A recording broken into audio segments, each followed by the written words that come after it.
So ang 6 operational plan, okay, the things that we need to set, which the workshop will ask us to do, are 7 items. Ito yung 7 important items.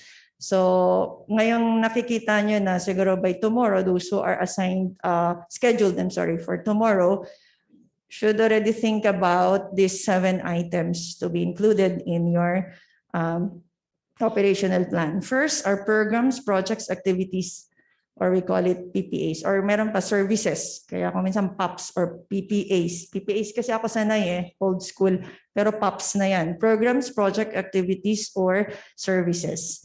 Then for this, you have to determine the outcomes and the outputs. Okay. And then key performance indicators with expected trend, whether increasing, decreasing, or you sustain or within standard. What is your baseline data from 2018 to 2021? What have you achieved so far based on these indicators? If it is number of researches published internationally, then what's your baseline from 2021 to 2018 to 2021? Because that will be your basis for the targeting. Nakaya ba natin mag-target ulit tayo ng tig-3 per year o tig-1 per year? So base yan doon sa baseline data. Madaling magsabi ng 3, 100%, 100%, 100%. In submit mo, nalpas. No one will even read it. Have you even scanned the strat plan? For those who do, thank you. Kasi ang effort din ng mga gumawa nito, grabe. To arrive at the strat plan as comprehensive as that, grabe din ang effort. And thank you for even scanning it and basing your targets on the strat plan. Okay.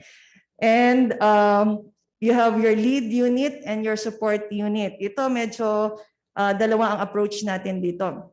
If it's an operational plan, within the office, meron kang lead unit and meron kang support unit. Pwedeng lead person or support person. Pero ang sa amin kasi unit, kasi yun yung fixed. Yung person kasi kung minsan nare-reassign or nade-designate. So mas maganda yung unit, kung ano yung unit niya or section niya or project niya or program niya. Yun yung ilalagay. So lead unit and support unit. Or it could also be, let's say for example, research. Research, ang lead talaga dyan ay ang RET. Pero ang colleges also implements research undertakings. So support unit din kayo dun sa target ng research. Kasi may target din kayo ng research aside from yung target ng buong RET. Ay, yung target ng buong RET, kasama pala yung target ninyo. Sa kabuuan, sa kanila. Tapos meron din yung office pa nila. Plus yung sa colleges. Kasi I think faculty members are required to conduct researches as well. And these researches need to meet certain quality standards. Also like whether these are translated into a project or a technology, or whether these are researches that were published. Yung mga ganun. Okay. So yun po yung, and then you have your resource requirement. So, may dalawang approach ulit dito which I will share later. Next please. Okay, so let's have plan alignment muna bago tayo pumunta dun sa details ng operational plan. Okay, next. Okay, let me just share with you how the provincial government of Nueva Vizcaya prepares plan and how are these plans aligned to the other plans. So definitely we have the Philippine Development Plan, which is a medium-term plan. From there, we prepare, but this one, the Provincial Development and Fiscal Framework Plan, is a combination of development plan and land use plan in one document. Covers the entire province. So lahat ng sector, academe, government, private sector, CSOs, lahat yan. Covered sa PDP-FP, tawag namin dyan. So it covers 2017 to 2030. From this mother plan, or from this comprehensive plan, we prepare sectoral plans. The sectoral plans can be peace and order plan, tourism plan, culture plan, yung specific sa isang sector lang. Ano pa yun? Culture plan, gender and development plan, local public transport network plan, local road network plan, ang dami hong plan, pinapagawa sa youth development plan, lahat po ito sectoral plans. And these are SP approved. So if you wish to anchor your sectoral goals, your goals to a sectoral goal, then perhaps you might want to have copies of the sectoral plans as well, because these are the more detailed expression of what the direction or the framework of development set under the PDP-FP, or the Provincial Development and Fiscal Framework Plan.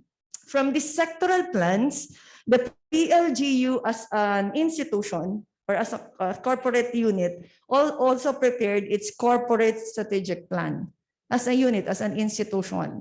Yung PLGU kasi dalawa yung role niya, as a steering institution for the entire province, and also as an institution, as a corporate entity. So as a corporate entity, gumawa din siya ng sarili niyang plano, which we have as a corporate strategic plan 2019 to 2022, mag-expire nga din. 3 years lang kasi sa amin. 3 years.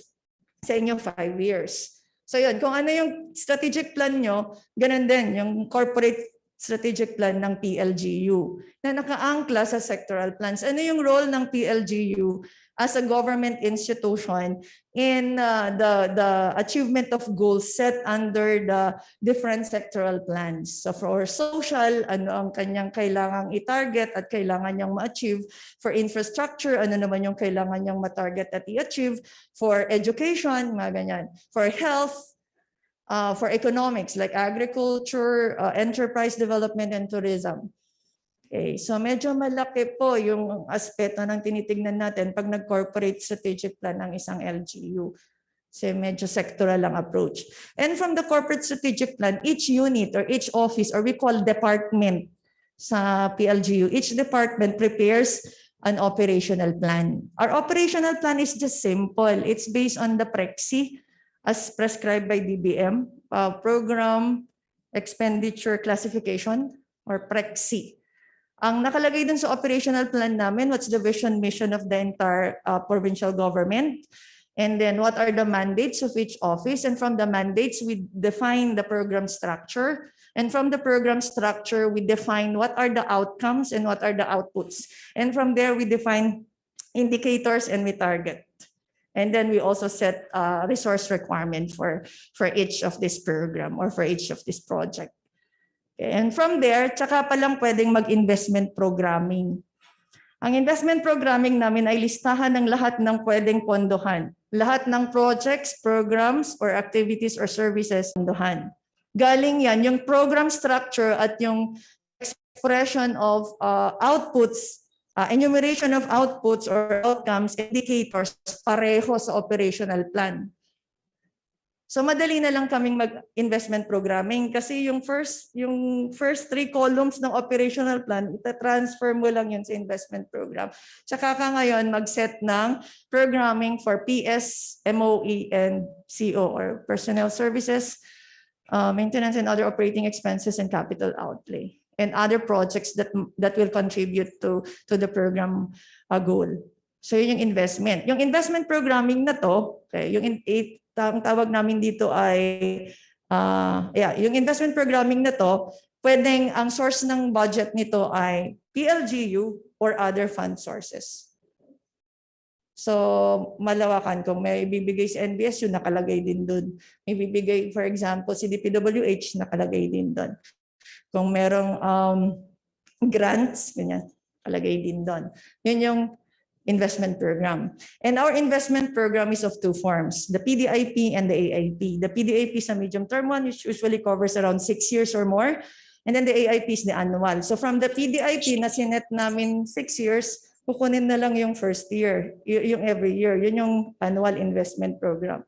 Mas madali pag ganun na. So kahit na medyo gahol na sa oras ang AIP, the mere fact that you have prepared your PDIP, madaling kumuha. Ito pala yung pang 2019.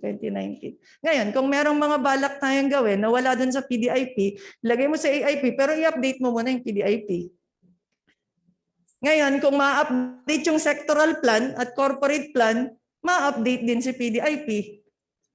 So for the next year, meron din ulit tayo mga bagong programs pa, projects or services or activities pa for the AIP. From the AIP, ito yung annual, kunwari 2022 AIP, Annual Investment Program ang tawag namin dyan. Nakalista lahat dyan per program, per office, kung ano yung kanilang regular services at ano yung mga projects na pinopose nila for the year. May budget yan. Yung source of fund can be LGU fund or other fund sources. Other OFA ang tawag namin doon eh. Other financing assistance or funding assistance, parang ganun. May OFA and all others. May grants pa dyan and all sa AIP. Ngayon, from the AIP, ita-translate mo yan sa budget. Yun lang source or ang fund source niya ay galing sa PLGU, yun lang ang ita-translate sa Local Expenditure Program, yung LEP. Yun yung budget, yun yung annual budget ng provincial government. Okay. So kung wala sa AIP, hindi mo pwedeng ilagay sa budget. Kung gusto mong maglagay sa budget ng wala sa AIP, i-update mo na yung AIP.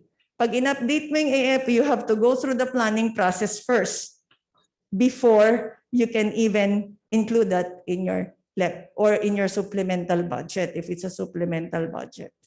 And the process of approval is too long for us because we have series of reviews.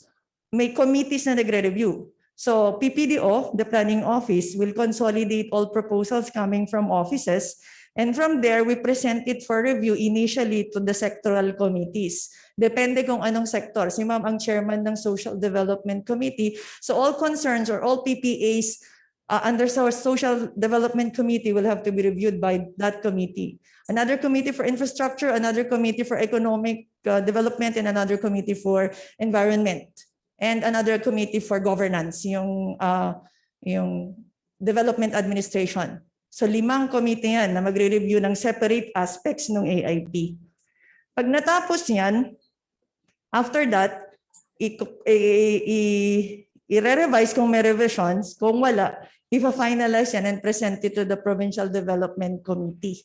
Yun na yun as buo. Ang Provincial Development Committee is chaired by the governor and members are the mayors and also representatives of civil society organizations or CSOs. Pagkatapos nun, iaakyat yun sa SP. Pag na-legislate ng SP, tsaka palang pwedeng gamitin yung AIP as basis for budget. Mahaba. And these committees only meet quarterly. So kung hindi mo naabutan yung meeting niya for this quarter, second quarter ka na, hindi na siya nailagay. Okay? So doon pa lang pwedeng mag-budgeting.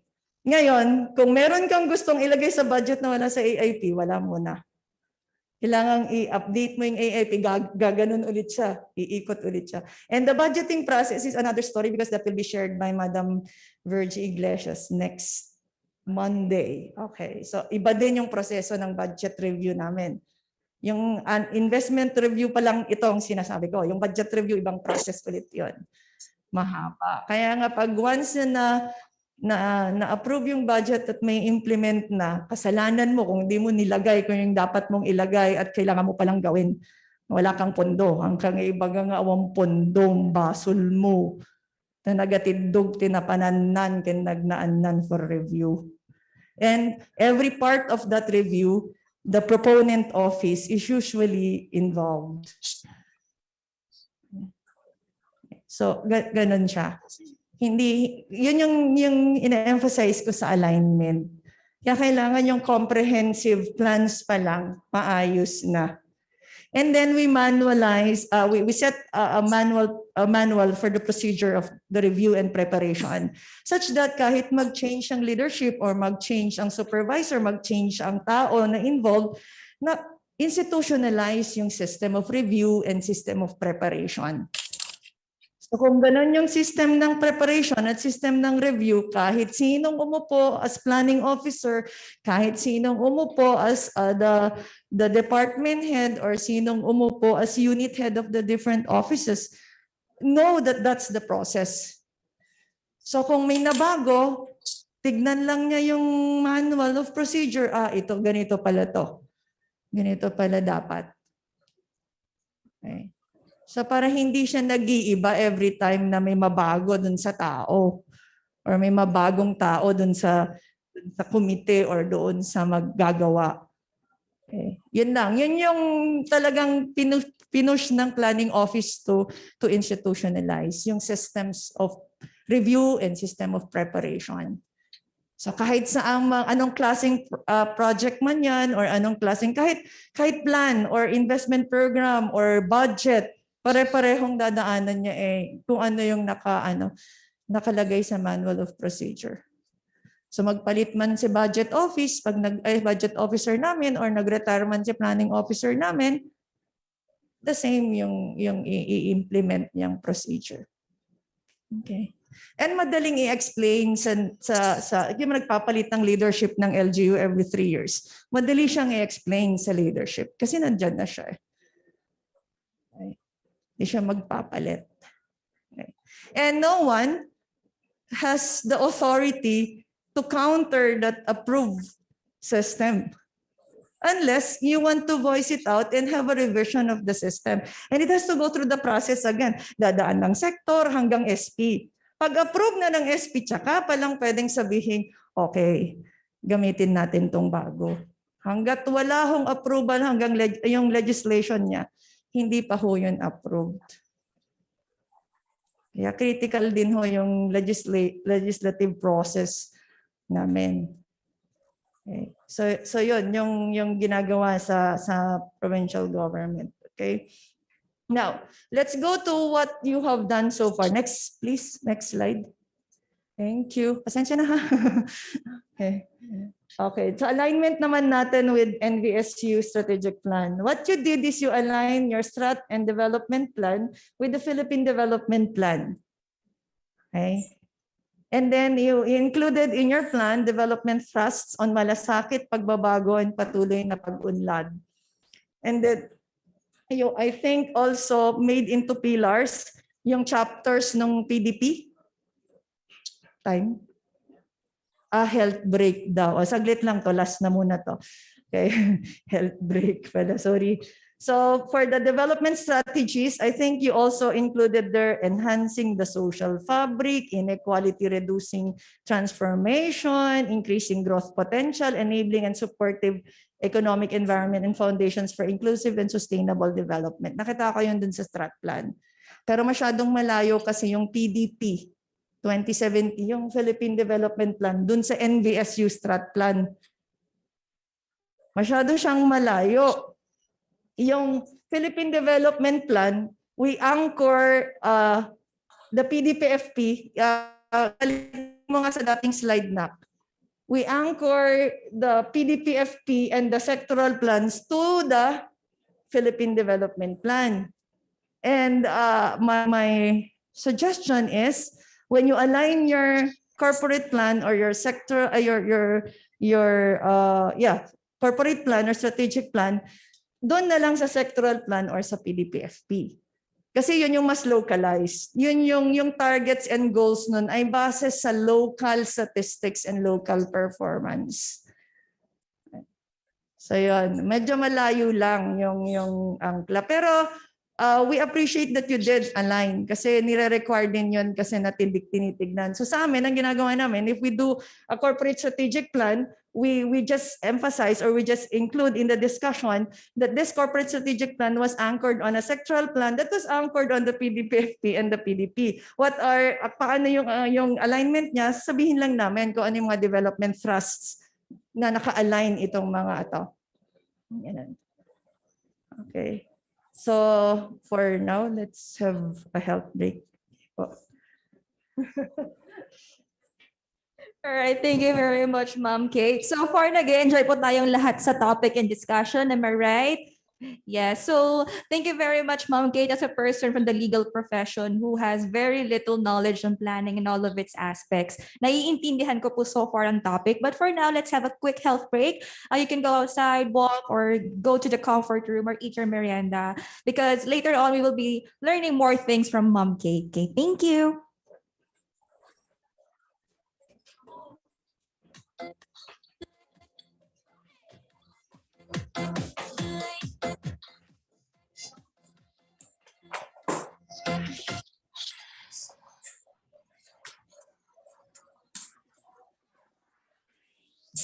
Through the snow, in the one house of one stay. Over the fields we go.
Thank you po for the feedback, the positive feedback about how I deliver my sharing. Thank you po na-appreciate po ninyo, and that it was clear enough, and that somehow I gave you a clearer picture of how planning process is and should be.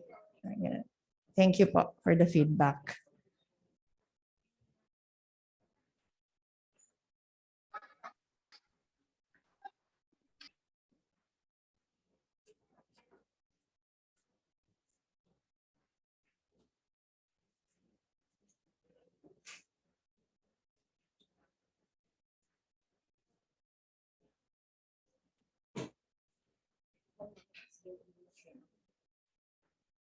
Okay, let's continue po while the others will just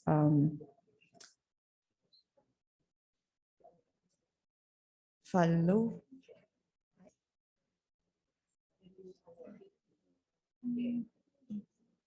Again, let me emphasize what I just discussed a while ago about plan alignment. Okay. Ibalik ulit po natin dun sa kanina. Prior slide po muna, ma'am. Please, thank you. So yan po. Particularly yung operational plan, AIP and LEP. Pag binasa niyo po yung tatlong documents na to, the program structures are the same. Kung ano ang pagka-state ng program sa operational plan, ganun din po pagka-state sa AIP, ganun din po sa LEP. And yung expected outcomes and outputs as expressed in the operational plan, pareho ang pagka-express sa AIP at sa LEP. Yung operational plan nga lang namin 3 years. Kasi meron kaming annual na AIP at saka yung LEP. So yung target ng first year dun sa operational plan, translate lang into AIP. Okay? So ganun yung sistema ng planning ng capital. Despite the rigorous process and the long process of preparation and review, still meron din kaming mga problema when it comes to backlogs, na meron pa ding napondohan na hindi ready. Kasi dun sa LEP, kailangan ready na siya. Yung readiness and responsiveness niya ang tinitignan. Readiness, ibig sabihin, pag pinondohan ko na to, pwede nang mag-implement. Kasi kung hindi mo pa kayang implement, let's say there are certain requisites that you need to comply with, like ECC, or mga permits, or mga road right of way, mga ganon, na hindi mo pa pala makukuha, walang karapatan maghingi ng pondo yung project na yon. Kasi popondohan mo, mabibinbin lang siya kasi hindi naman pala siya maipi-implement kagad at marami pa palang prerequisite na kailangan gawin. Sayang yung pera na natutulog lang na naka-earmark dun sa project na yon. Dami nating sinasabi, dami nating emergency na needs na pwede pa sanang doon na lang ilagay. So very kami sa planning office, saka sa budget office, very particular kami doon sa readiness and responsiveness. Responsiveness is just alignment. So kailangan kung ano yung nasa budget, ay yun yung nasa AIP, at yun yung nasa PDIP, at yun yung nasa operational plan. Ganun. So yung readiness niya, i-check namin in terms of whether program of work is already prepared, kung infrastructure siya, or detailed engineering design has been prepared and approved. So pag pinondohan mo, ready na, yung plano okay na. Kaysa naman, pondohan mo, tapos gagawa pa pala siya ng program of work and DED, tapos malalaman mo, kulang pala yung pinondohan mo sa kanya, 1 million binigay mo, nag-program of work, nag-DED siya, 1.5 pala yung kailangan niya, pwede awanmit lang, madikamit lang nga nakastart ag-implement. So may mga ganon na nakakalusot din, kaya meron din kaming mga backlogs. But overall, what we wanted to ensure here is that when we fund projects or even activities, okay, pag nandyan na yung pondo, ready na siya for implementation. Okay. Dapat ganon. Kasi nga, we are answerable to the people when it comes to how we manage the funds, how we use the funds. So sabihin, tapos merong manghihinga, ay wala na akong pondo. kaadagayam, nakaturog lang din ti may nga project nga hamot nagkutkuti. Mga ganun. So, yeah. And good thing, we have a planning office, entire office that reviews responsiveness and readiness of projects before we give it to the budget office for programming into budget or expenditure program. So dalawa kami na gumagalaw when it comes to preparation ng local expenditure program or the budget, planning and the budget. Okay. Pero si planning, umpisa pa lang sa lahat ng plans hanggang PDIP hanggang AIP kanya yan. Labas si budget dyan. Si budget papasok pagka nasa LEP na. Pero kung minsan AIP pa lang, kausap na namin si budget kasi may mga DBM circulars din na kailangan nating may mga standards or compliance provisions doon na kailangang i-meet for the budget. So sa AIP pa lang, imi-meet mo na siya. Kunwari, ang sweldo dapat ay tumaas na, ganito na dapat yung sweldo kasi mag-i-increase tayo sa annual investment program pa lang na prepare ng planning office, naka-integrate na yon. Okay. So kung may changes sa computation ng PS, sa AIP pa lang naka-integrate na yon. Para pag sa budgeting, hindi mo na kailangang problemahin na mag-recompute o mag-recalculate kasi okay na siya sa AIP pa lang. Okay, next slide please. Now we go to this one, the alignment of plans with the strategic and development plan of NVSU, aligned to PDP. As I've mentioned a while ago, medyo malayo na ho yung alignment sa PDP kasi masyadong malawak ang coverage ng Philippine Development Plan. It's a general framework of development. It does not give you specific goals or objectives for you to contribute to. Basta malasakit, pagbabago, patuloy na pag-unlad, enhancing the social fabric. Masyado siyang broad. Ano ba sa enhancing the social fabric? Ano ba dapat yung kailangan mong i-measure or indicator na kailangan mong ipag-contributan, ganon. Masyado siyang malayo. So if I were to suggest, next slide please, you use local plans. Next slide. You use the local plans instead because we assure you that the local plans are already aligned with the Philippine Development Plan. So as per discussion with my boss is Engineer Sabado. Kasinsin ni Domingo. Yung pagkagabi ni Antik, niikit ko dyan, may newfound ikit, si Engineer Domingo. Hindi po, Engineer Sabado, pinsan ni Engineer Domingo. Okay. Siya din po, pwede din sana siya na siya ang mag-present dito. Kaso busy ho siya ngayon. Pinsan pa niya si Engineer Biernes. Kakasinsin na kita, Engineer Biernes, Sabado, Domingo. Okay. I learned a lot from my boss. Learning by doing and learning by just observing him. Kung ano man yung kakayahan ko bilang planning officer, a lot has something to do with how I am being coached and being mentored by my supervisor. Kasi hindi ko lahat maalam. Hindi na ang planning kasi halos hindi natin yan natututunan sa school. Economics po ang natapos ko sa NEDA po pwede ako. Pero ang local planning wala. So maganda din na nagkaroon ako ng supervisor where I learn a lot and very observable yung kanyang mga technical competencies. Kaya kapag observable yung technical competencies, alam mo kung saan ka nagkulang, saan yung pwede mong i-develop para sa sarili mo. Yeah, and he has this culture, of openness kasi. So sa meeting, pwedeng disagreement, pwedeng discussion. Pero pag natalo ka na, paglabas ng meeting, tahimik ka na, talo ko eh. Pero pag nanalo ka, o di okay. Pero yun lang yun, sa meeting lang yun. The meeting is a war room of all. The clash of people, not clash of ideas, not clash of people. And that's a culture I appreciate with the management style of my boss. Kasi he allows clash of ideas. And manage na walang clash of people. Ayan lang. So, sanay ako na I can disagree with him. He listens to me. Ayan. Sometimes he does not. At the end of the meeting, paglabas, kung may agreement, kung ako ang natalo, tahimik na lang din ako. Wala na akong magagawa. Pero pag nanalo ako, di wala din siyang magagawa. Ganun. And that's a good thing about the management style of my boss. And I hope kung may pagkakataong maging manager, for now, I'm a supervisor but not yet a manager, I would like to use the same, implement the same culture or observe that same culture of openness. Okay, so from the Philippine Provincial Development and Fiscal Framework Plan,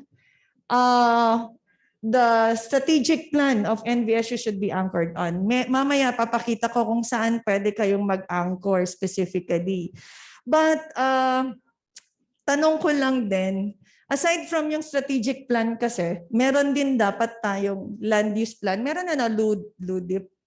Land use plan, meron. The land use plan will set actually the way the physical development of the campus should be. Okay, so yan ay may policy na sinusunod dyan. So the land use plan should also be used as basis for the strategic development plan, including yung site development plan. Yung site development plan naman is a layout of all planned infrastructure within the campus consistent with the land use plan. And there should be policies in place to define kung bakit dapat dito ang laboratory, dito ang office, dito ang park, dito wag mong gagalawin yan, puro trees lahat yan or green something lang yan. That site development will be the blueprint of the physical development of the campus.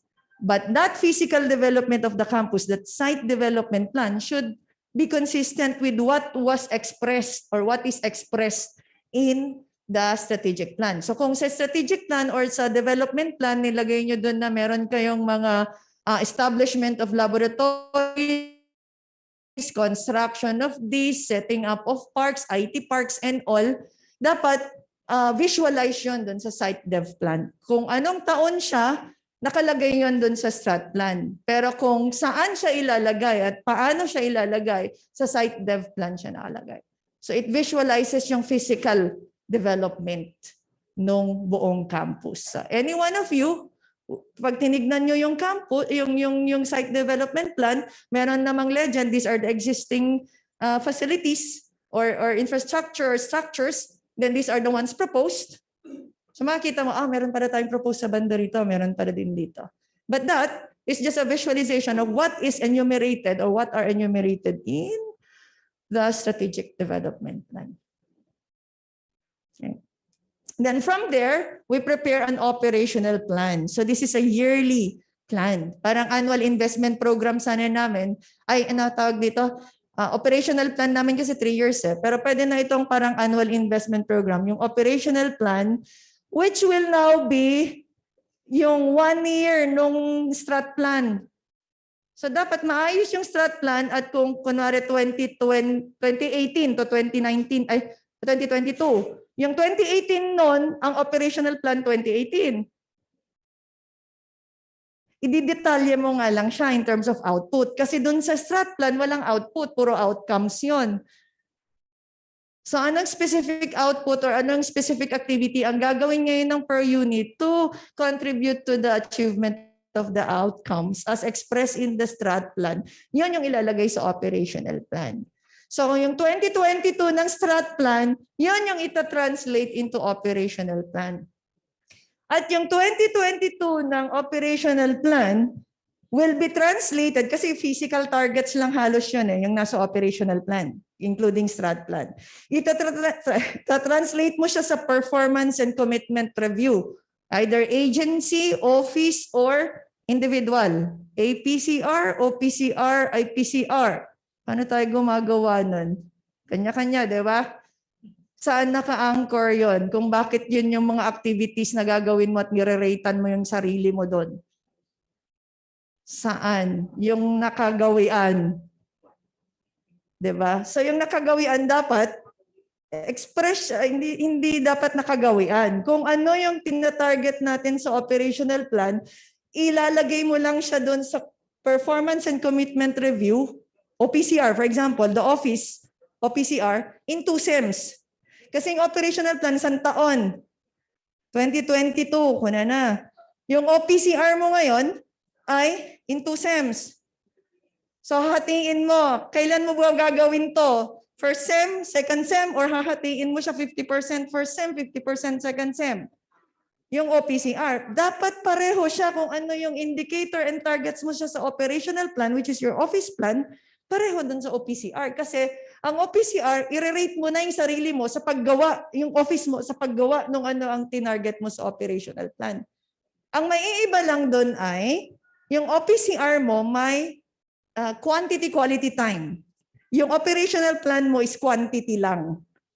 So medyo mag-iisip ka lang ng quality and time criteria for the OPCR. Pero yung quantity, pareho dapat kung anong nakalagay sa operational plan. Okay. Para madaling mag-monitor din siya. Pag nire-rate mo yung office mo, alam mo na nire-rate mo siya, base doon sa ano dapat ang gawin niya at ano yung tinarget mo para sa office na yon na consistent doon sa buong NBSU strat plan. Okay. So the agency performance commitment review is just a consolidation of the OPCRs, right? Usually. The OPCR, yun doon tayo. Kasi yung OPCR, yun yung office mismo. Yun yung diretso sa operational plan. And then, kung ano yung isasubmit mong budget accountability form or accomplishment report, BAR ang tawag nyo, LBAC tawag namin, the same. Kung ano yung nilagay mong expected output doon sa operational plan na ginawan mo lang ng QQT sa OPCR, yun din dapat ang nire-report mo as accomplishment sa accomplished budget accountability form. Kaya kahit iba-iba ang gumawa niyan or isang taong gumawa niyan, consistent lang.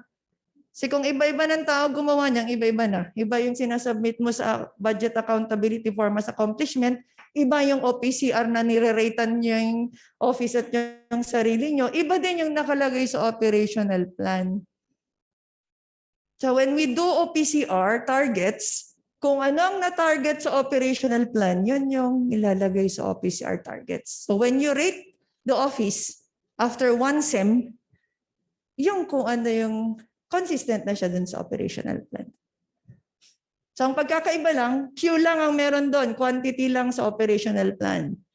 Sa OPCR, quantity, quality, and time. Doon sa budget accountability form or BAR ang tawag nyo, LBAC tawag namin, quantity lang ulit, and finance. So kukunin mo ngayon yung sa statement of allotment, obligations, parang sa allotment, appropriation, allotment, obligations sa OB. Yan, para dun sa financial aspect naman. So ito yung physical, kinukuha mo lang din yan sa OPCR, dapat pareho. So kung 4.5 ka sa OPCR, sabihin mataas ang performance mo. Dapat yung budget accountability form mo na accomplishment mo, mataas din. Na-meet mo din. Tapos kung minsan, meron din kami nakikita na ang taas ng accomplishment, 100%. Financial accomplishment, utilization niya 50%. Niya pa'y madim gayong masapul ti dakil nga pondo na aramid mo gayong 100%. Tinkin yan dapay sobrang nga 50% yung budget. So sa next na budget review, sabihin nila, oh, bawasan na lang natin yung sayo. Kasi kaya mo naman palang i-accomplish yung 100% ng physical target mo sa mas mababang budget. And the budget review will allow the finance committee and the unit, proponent unit to discuss and to assess those things. Kasi sa budget review, pag nag-present ka ng proposal mo sa budget, meron ka muna accomplishment report. I-report mo muna yung accomplishment mo base sa indicators na sinet nyo or sa targets na sinet sa operational plan. Tapos, ito yung propose kong budget. So the finance committee will look into that consistency. O, nagpropose ka ng budget, yung accomplishment mo, ganito lang naman. Madami ka pang backlog. O kaya, ang taas na accomplishment mo, konti lang naman ang nagamit mong pondo. Pwede bang bawasan na lang tong ang daming pinopose na training. Tapos ang daming pinupose sa training fund. I'm sorry. Ang target niya ay 10 trainings. Ang training fund niya, kunwari lang, ay 100,000. Kunwari lang naman. Tapos nagawa naman niya yung 10 trainings. Pero ang nagastos ng utilization niya at the end of the year is 50,000. So what does that say about the budget that you have proposed earlier? So, medyo madugo. Mas maganda pag budget review kasi nandiyan yung iba-ibang units. Nakapundo gayam so natin kastoy. Aguray ka man. So, conscious ka din na pag nagpapapondo ka, mayroong nakikinig na ibang unit sa'yo. Bakit sa kanya pwede ang service vehicle? Bakit sa akin hindi pwede? Kasjay. Ang dami tagsi sinirip. Isang maganda din yung process ng budget review. The same with AIP. AIP kasi walang promise of funding eh. Ipa-prioritize saka yung budget talaga, yung budget review talaga yung may promise of funding. Okay, so that's how it should align with each other. Those plans should align with each other. Para kahit sa reporting, madali na lang mag-report kasi isa lang naman yung halos isa-submit mo na.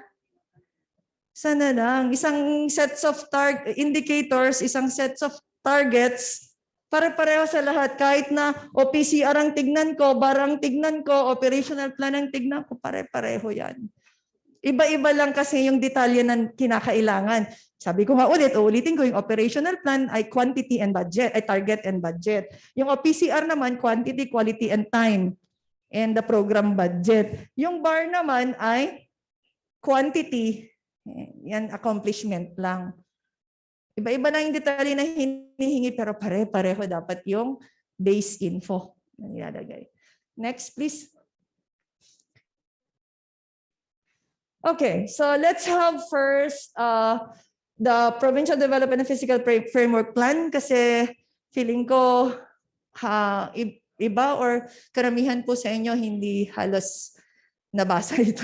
Diyan makapal po to 500 pages. But it's available.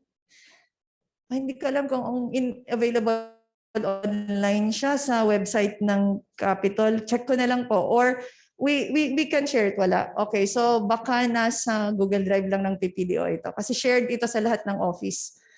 Lahat ng office. Okay. And by the way, when we have our plans approved, the plan, the hard copy of the plan, and even the digital copy of the plan should have the resolution of approval.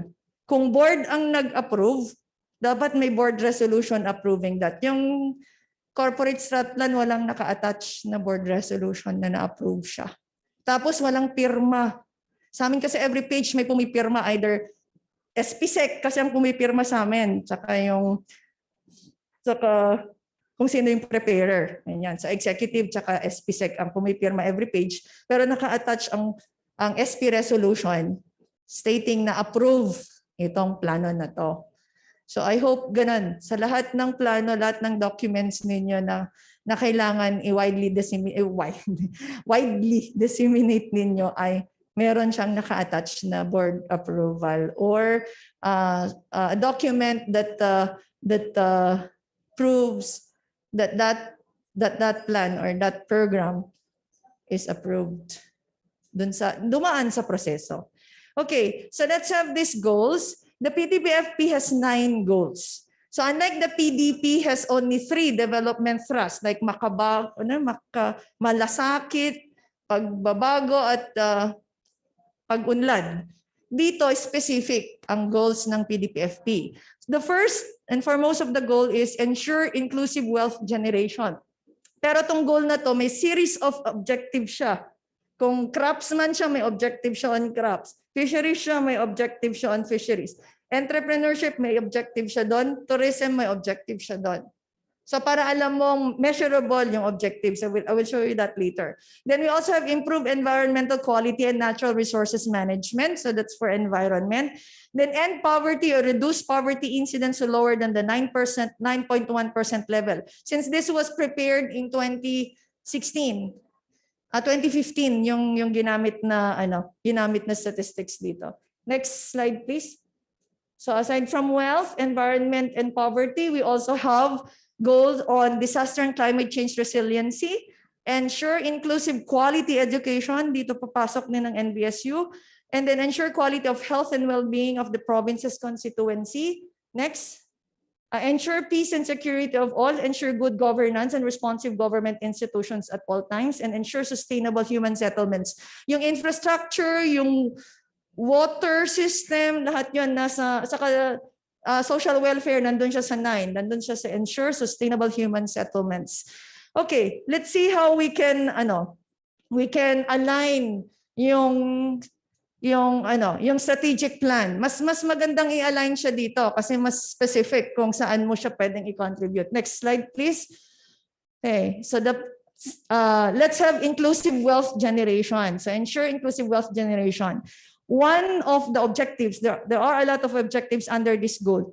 One of the objectives is increase agribusiness or agri-based enterprise, particularly processing of the following core commodities. The Provincial Commodity Investment Plan has identified these commodities as the core commodities for Nueva Vizcaya. We have rice, corn, upland vegetables, onion, ginger, coffee, sweet potato, tomato, and pineapple. So diyan magfo-focus. Sa dami ba naman ng commodities. So diyan nag-focus ang ating probinsya kasi sa advantage sa competitive advantage na rin ng probinsya in terms of the production of all of these commodities. So kapag maganda may advantage tayo sa pag-produce nito, definitely positive ang magiging effect niya in terms of the processing aspect. By at least one small to medium scale processor per commodity by 2030. Okay, so kung 1, 2, 3, 4, 5, 6, 7, 8, 9. 9 yan na small to medium. Small, hindi micro. Small. Small is 10 million.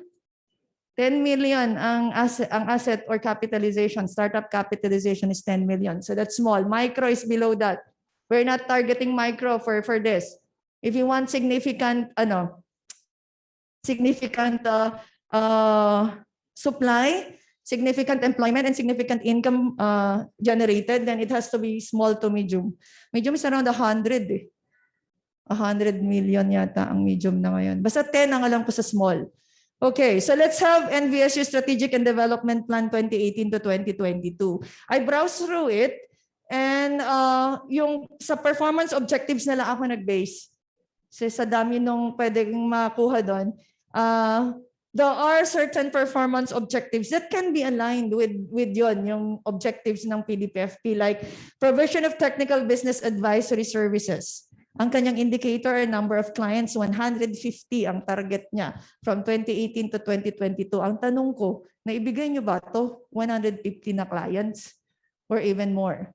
Assistance to households receiving remittances to invest in more productive use. Mahaba pa yan.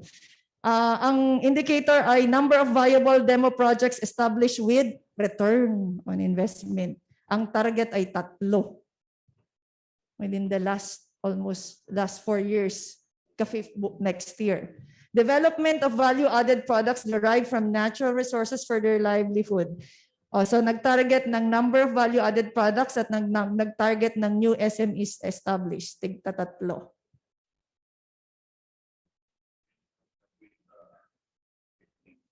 Ayan, so meron po, sir. Okay, so ibig sabihin, kung ganyan, nakikita nyo na kapag ginagawa nyo to, nagko-contribute ako doon sa plano ng buong probinsya. So yung sa atin lang, 1 small to medium for each commodity. Sa inyo, 3 for 5 years. Yung PDPFP is 15 years or 13 years. So significant ang contribution ng NBSU pagkaganan. Sa performance report, pwede nyo ring sabihin na ganito kalaki ang contribution ng NBSU sa pag-achieve ng objective ng PDPFP or ng province. Okay. Next, please. Also, in terms of inclusive quality education, nagpili na lang ako kasi 9 yun, masyado tayong mahaba pagkakuan, masyadong mahaba. So for inclusive quality education, merong objective doon na madami yan para karamihan kasi basic ed. Basic ed ang target, particularly participation rate, dropout rate, ganyan. Ano yung performance in the exams and NEET tsaka NSAT, mga ganun. So basic ed, karamihan yung targets doon. But there's a target about establishing new and or sustaining existing centers of excellence in education. So COE, COD in the province. And browsing through the strat plan, meron naman kayong performance objective na apply to become COE and COD. Number of programs granted, 8. COE, COD status, 2018 to 2022. 8 ba? 2 lang. See? So pag nagre-target tayo sa operational plan, hahabulin ba natin yung 6 for 1 year? And yung tatanungin sa advanced and higher ed bukas, hahabulin nyo ba yung 6? Kasi last year na ng strat plan 2022. Habulin nyo ba yung 6? So nung sinet nyo yung, kayong nag-set nyo, no? Kayo nag-set nyan. Kaya sabi ko, wag nyong basta ilalagay ang numero, dapat may baseline. Kaya ngayon, ang baseline natin, 2. Pag nag-strategic planning kayo next year, 2 ang accomplishment or baka madagdagan pa by 2022 para sa 2023 to 27, kung dagdagan ng 1, di 3. Yun yung baseline. So pag nag-target ka na ngayon, alam mo na 3 lang pala yung kaya natin or kaya yan, kaso nga lang medyo na pandemic lang. So baka 5 kaya yan. Kung hindi lang na pandemic. O sa 5. Yan. Di wag lagay ka nag 8. Hahanapin sa'yo yan. Ayan, sabi ko, ilan ba sa inyo nagbasa talaga ng strat plan nyo? Okay. Buti pa ako, nabasa ko. Binasa ko siya. Maganda naman Actually, klaro naman. Klaro naman. Ina-align ko nga lang. Ako na yung nag-a-align kung saan ko siya pwedeng i-align. Madali ko lang namang i-align. Kaya. Kaso nga lang, as to how you have targeted, yun nga, achievable ba siya? Affordable ba siya? May 80% chance ba siya na magsasucceed? Okay. Ito, meron din akong concern lang dito. Next slide, please. Ensure good governance and responsive government institution at all times. Kuna na. Sa amin kasi, merong objective doon about compliance to seal of good local governance. Alam nyo naman na yung SGLG, madaming tinitigyan na ng aspeto ng governance. Okay, from procurement, to planning, to program and project implementation, to HR. Madami yan, kaya hindi kami nag-SGLG sa probinsya. Not because we cannot, but because medyo mas malaki kasi yung challenge sa amin. Kasi kailangan may 4 na munisipyo din na SGLG, aside from yung probinsya. Para yung probinsya kahit na-meet ng province yung indicators ng SGLG, kung less than 4 ang nakamit sa munisipyo, hindi pa rin pwede si province. So, so may interdependence ang munisipyo at province. Hindi pwedeng si munisipyo lang, si province lang. The same with units and NVSU. Office and NVSU, colleges and NVSU. Kung ano yung tinatarget ni NVSU, damay-damay lahat yan. Contributory dapat lahat. Okay, so this is what the strategic development plan provides based on how I aligned it with the goal number 8 and the objective on SGLG. Alignment of standard operational instructions with RA 9184. This is procurement law, di ba? Okay, may KPI kasi siya dyan na hindi ko maintindihan yung iba. Pero I think these are reports. CPMR, APMR, certification, field JEPs, reports to COA. But these are MOVs. These are means of verification. The indicator here should be how are you going to measure your compliance to the instructions of RA 19184? Ano ba? Percentage of compliance, pero kailangan ilista mo lahat ng standards. Or ano yung notice, ano ba yung, kung sana sa COA AOM o kaya disallowance, ganon. Sa procurement, meron din yun eh. Meron din. Meron din siya dapat indicator na magsasabi na kapag pag ito ang mineasure mo, you're complying. You're complying. Para if you comply to COA standards, there should be 0 disallowance. And if there are AOM, these are qualified AOMs. Kasi kung hindi na qualified, disallowance na yun. Ang AOM naman kasi pinapasagot ka lang. Siguro minsan ng mga auditor natin, medyo iba to saglit lang. Kasi papel lang hawak nila eh. So kung ma-explain mo naman, okay lang yung AOM. Pero pag disallowance, ibig sabihin, totally hindi siya allowed. Totally, you did not comply to the provisions of the law. Now, ang target is 80% compliance. Can we even afford to just comply 80%?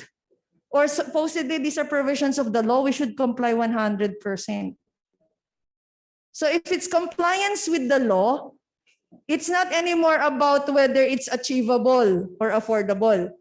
There's only one target, and that's 100% compliance, or 0 notice of violation, if we call it that way, or 0 notice of disallowance, or 0 notice of non-compliance. Kung meron mang ganun. Sa ISO yata may ganun eh, NC.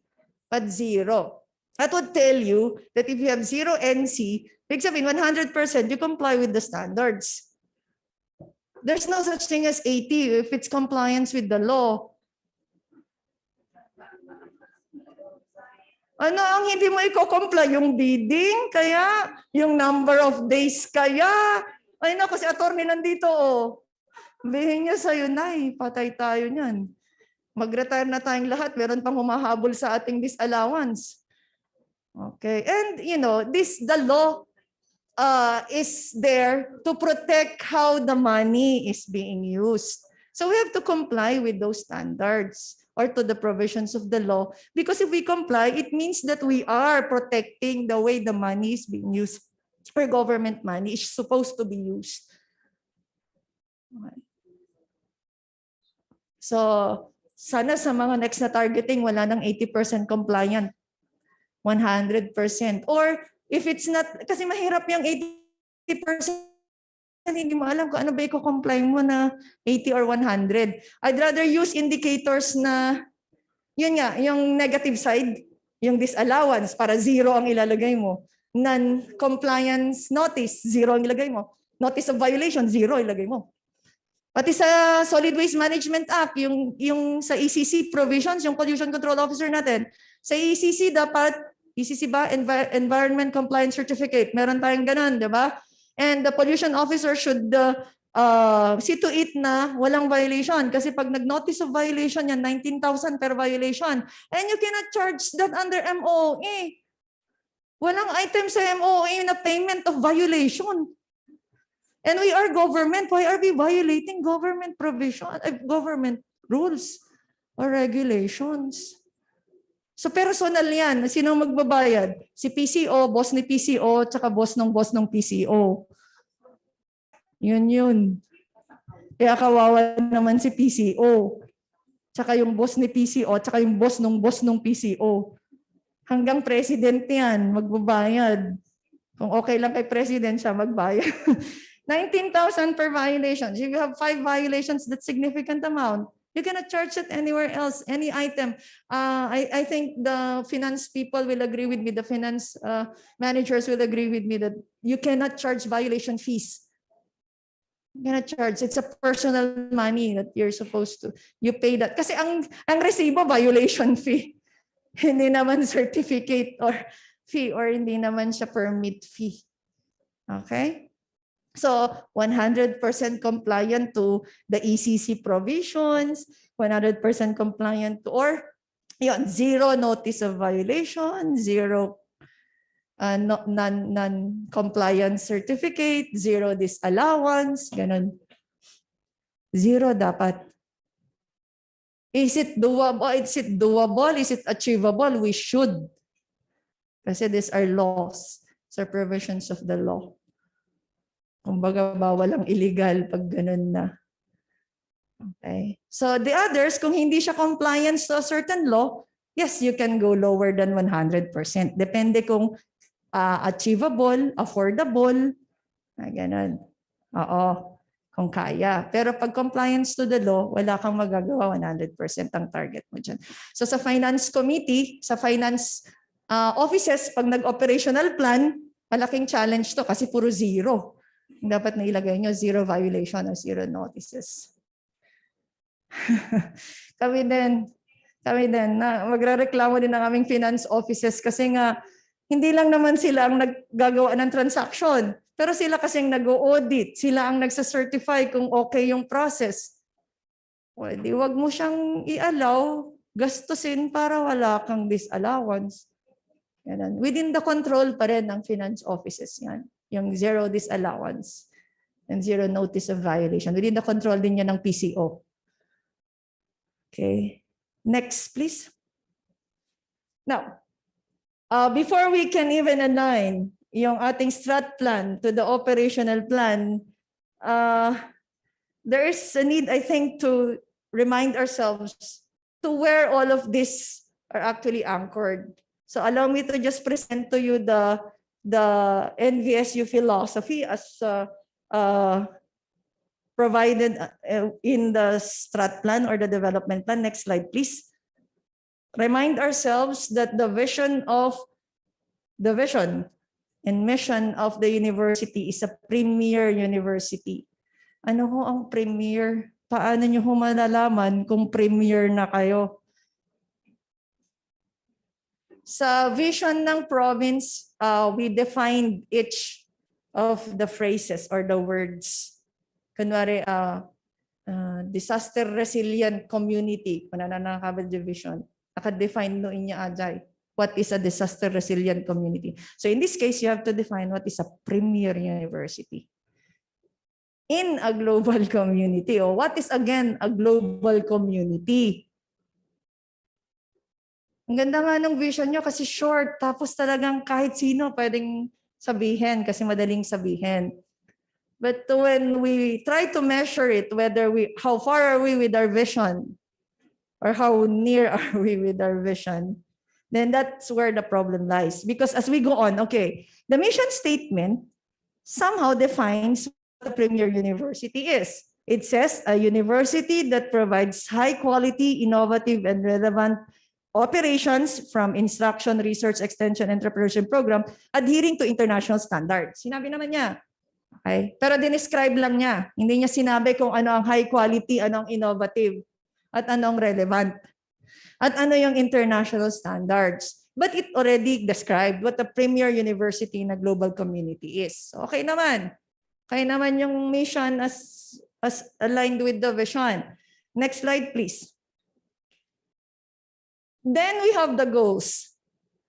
The goals are categorized into 4. These are the 4 major services or MFOs of NBSU. Tama. Major functions, services, or MFOs ang tawag nila dito dun sa presentation nyo. Major final outputs. Ano naman? Okay, as per DBM format, MFO. Pero actually, these are major services or major areas of services. So we have the higher ed, we have our research development, extension, and training.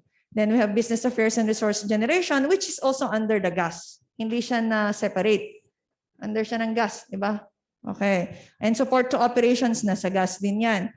And there are goals. So paano mo i-achieve yung high quality, innovative, and relevant operations or instructions, extension, and research, and entrepreneurship and program?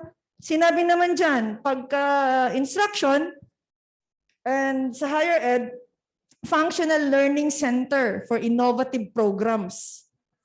Pero ano pa din, ano na naman yung innovative program?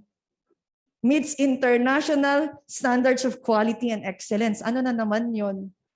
But at least it describes, it further, ano yung tawag dito? Further, how I call it? Kumbaga, it sets the description in a way that it is becoming more specific kung ano ang premier university. So ang gagawin dapat ni higher ed, ganito, para mag-premier university. Ganito dapat yung quality ng kanyang trabaho. Ganon din si research, research development and extension. May new technologies sila for adoption and commercialization that is actually coming from the researchers that they have prepared or conducted. For business affairs naman, for them to come up with viable income generating projects or livelihood programs, which is a result of the interface of research and development. So medyo specific na kung ano ang premier university pag business affairs and resource generation. Dapat may local enterprise. May local enterprise, may local source din ng NBSU aside from yung budget na nakukuha niya from the national. The same manner with us, nata kami, national tax allocation. Pero aside from that, dapat meron din kaming local source. The more local source you have, the better you are in terms of SGLG requirement. Kasi ibig sabihin, mas active ka in generating resources locally or revenue locally. Then you have gas, responsive, relevant, and quality services. So ngayon, ano na naman tong mga to? Paano mo i-measure? Kasi ang layo niyan dun sa operational plan tsaka OPCR. Kailangan meron siyang means of indicators to measure. Next slide, please. Just to breeze through the core values that everything that we do should adhere to academic excellence, cultural diversity, technological advancement, and social responsibility. Ito sa lahat ng transactions, sa lahat ng activities, sa lahat ng programs ng NBSU, kailangan ito yung mga papakita natin or ito yung naiproproduce natin. Okay? Or nire-respeto natin or we adhere to as core values. Next slide, please. This is the quality policy which I read last Wednesday. Na if you want quality, this is what quality is for NVSU.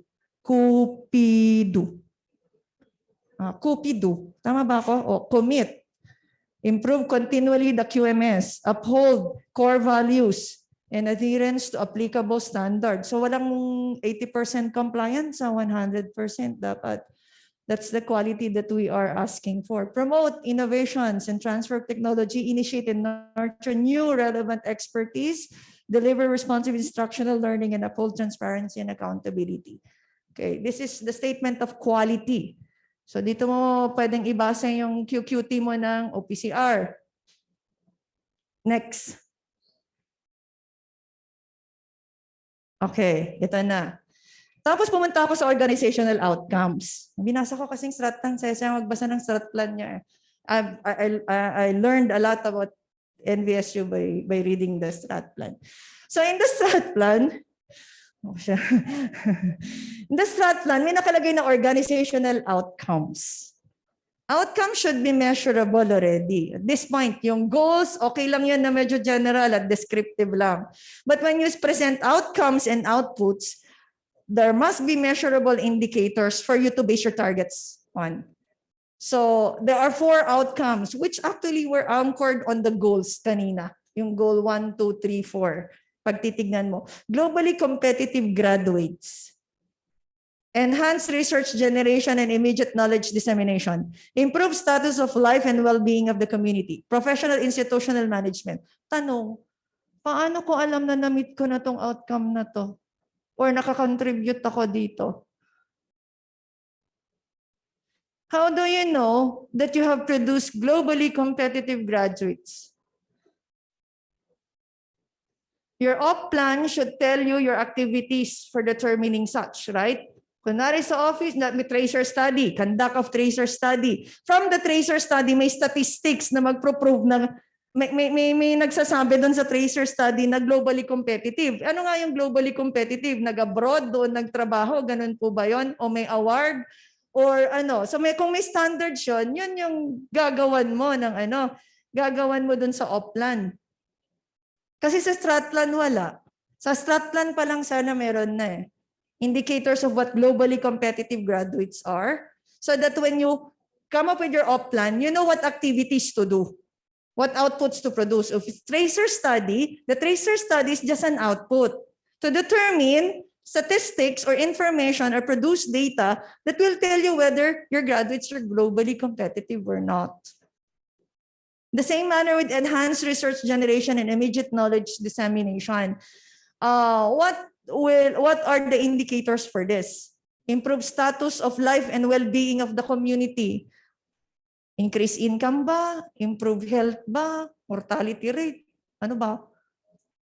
And professional institutional management. So ang tanong, what are the success indicators of these outcomes? The strat plan did not say anything about it. So it's just there, hanging. Hindi mo tuloy alam kung paano mo ngayon i-align yung iyong targets sa OPLAN at saka yung targets ng strat plan kung nami-meet nga niya to. O ngayon, kung nakapag 100% comply ka sa law, sa provisions of the law, nakapag-produce ka ng researches, mga ganon. Will all of this contribute to the success indicators of the organizational outcome? Yun yung tanong. Okay. Next, let's just move on. Next slide, please. This one is just, we will discuss more of this tomorrow kasi this is for the workshop. When you set indicators, ganito po yung form. But for the moment, let's just skip that slide and go to the next. Yan. Pwede kasing gamitin based on my discussions with the planning team. May mga indicators, success indicators na pwedeng gamitin to really say that we have globally competitive graduates. If you have breeze through the indicators of level 4 SUC status, meron doon. Ano ba yung... Yeah, meron siyang indicator doon na pwedeng parang employability. Yes, employability is one. And then the other one is about, hold on for a moment, I think I have it here. As you see, mobility. Mobility of, ano yun yung, yes, yun. And all others. Kasi when you produce globally competitive graduates, then even your teachers in instruction and learning material should go hand in hand with this. But for that will be for the outputs. For the outcome, what does a globally competitive graduate mean? So kung yun, please alam mo na ito yung kailangan mong i-produce na graduates. Meron yung activities mo sa OPLAN geared towards that. Okay. Ngayon, at least kapag nag-OPLAN ka na, kino-consider pati OPCR, kino-consider mo na yung mga provisions, indicators na hinihingi para mag-maintain ng level 4 SUC status, mag-maintain ng ISO conferment, mag-maintain ng SGLG conferment, and if you are even planning to have a higher ranking among colleges and universities, national or international, there are also indicators there that would help us measure all of these outcomes. So lahat kasi itong mga indicators na nakalagay dito, hindi lang iisang aspeto ng operation. Meron siyang instruction, which is for the higher ed and graduates. Meron din siya on research. Meron din siya on the governance, the finance and governance aspect, and also community service. Pag titignan mo dun sa, next slide please. Okay, balik tayo dyan mamaya, baba mo muna. Next slide please. Okay, so pag titignan mo yung level 4 SUC status, meron siyang key result areas 1, 2, 3, 4. Pag titignan mo siya, naka-align siya dun sa iyong mga outcomes. So globally competitive graduates can be covered the indicators under KRA 1, quality and relevance of instruction. Pwede siyang pumasok as indicators for globally competitive graduates. And that will be for higher ed, advanced ed.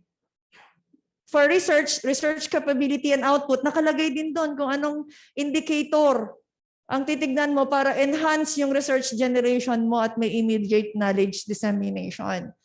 Nakalagay doon kung ano yung i-measure mo. And for that, for KRA 2, hindi lang si RET ito, kasama din si colleges, si higher ed tsaka advanced ed kasi pro-produce din sila ng research. So hindi siya yung, sa'yo yan, sa akin to. So kung may contribution ka sa research, ilagay mo din yun sa op-plan. Or i-recognize mo yun sa op-plan. Improve status and life of life and well-being of the community. Merong services to community, result area 3. And then management of resources. Para kapag nag-report tayo for SUC level 4, pag nag-report tayo dyan at in-audit tayo for performance, at ang dali mo na lang ding hanapin yung monitoring ng report. Kasi nasa op-plan mo na, nakalaging na sa OPCR mo, at yun na rin yung sinasubmit mong performance sa budget accountability form. So hindi ka magkukumahog gumawa ng panibagong report kung saan-saan mo ulit kukunin. Manumanin, pakisubmit. So si quality assurance, ang gagawin lang niya ay titignan niya yung accomplishment report vis-a-vis the operational plan or vis-a-vis the OPCR. Yun na yun. Hindi mo kailangan mag-submit ng accomplishment report kung meron ka nang sinubmit dati. Kasi nangyayari, separate na naman gagawin. Diba? Pag nandyan na ang audit at kailangan ng audit report, o separate na naman gagawin. Kung minsan, iba na doon sa sinubmit mong accountability report dati or accomplishment report dati at iba din doon sa OPCR. Mataas sa OPCR. Hirap na hirap akong kumuha ng 4 sa OPCR, ay sa DPCR, sa IPCR ko. Hirap na hirap akong mag-4. Boss nga namin, sa dami na nang ginawa, 3 point something lang. Buti na lang, di na siya mapropromote. Kasi kung magpropromote pa siya, hindi siya qualified kasi S lang siya. We have 111. If there is no plan produced, that's 111. No justifications needed. Hindi may draft. Hindi nga yun yung target eh. Approved plan ang target, hindi draft plan. Aanhin ko, nag-draft ako ng nag-draft, hindi naman na-approve.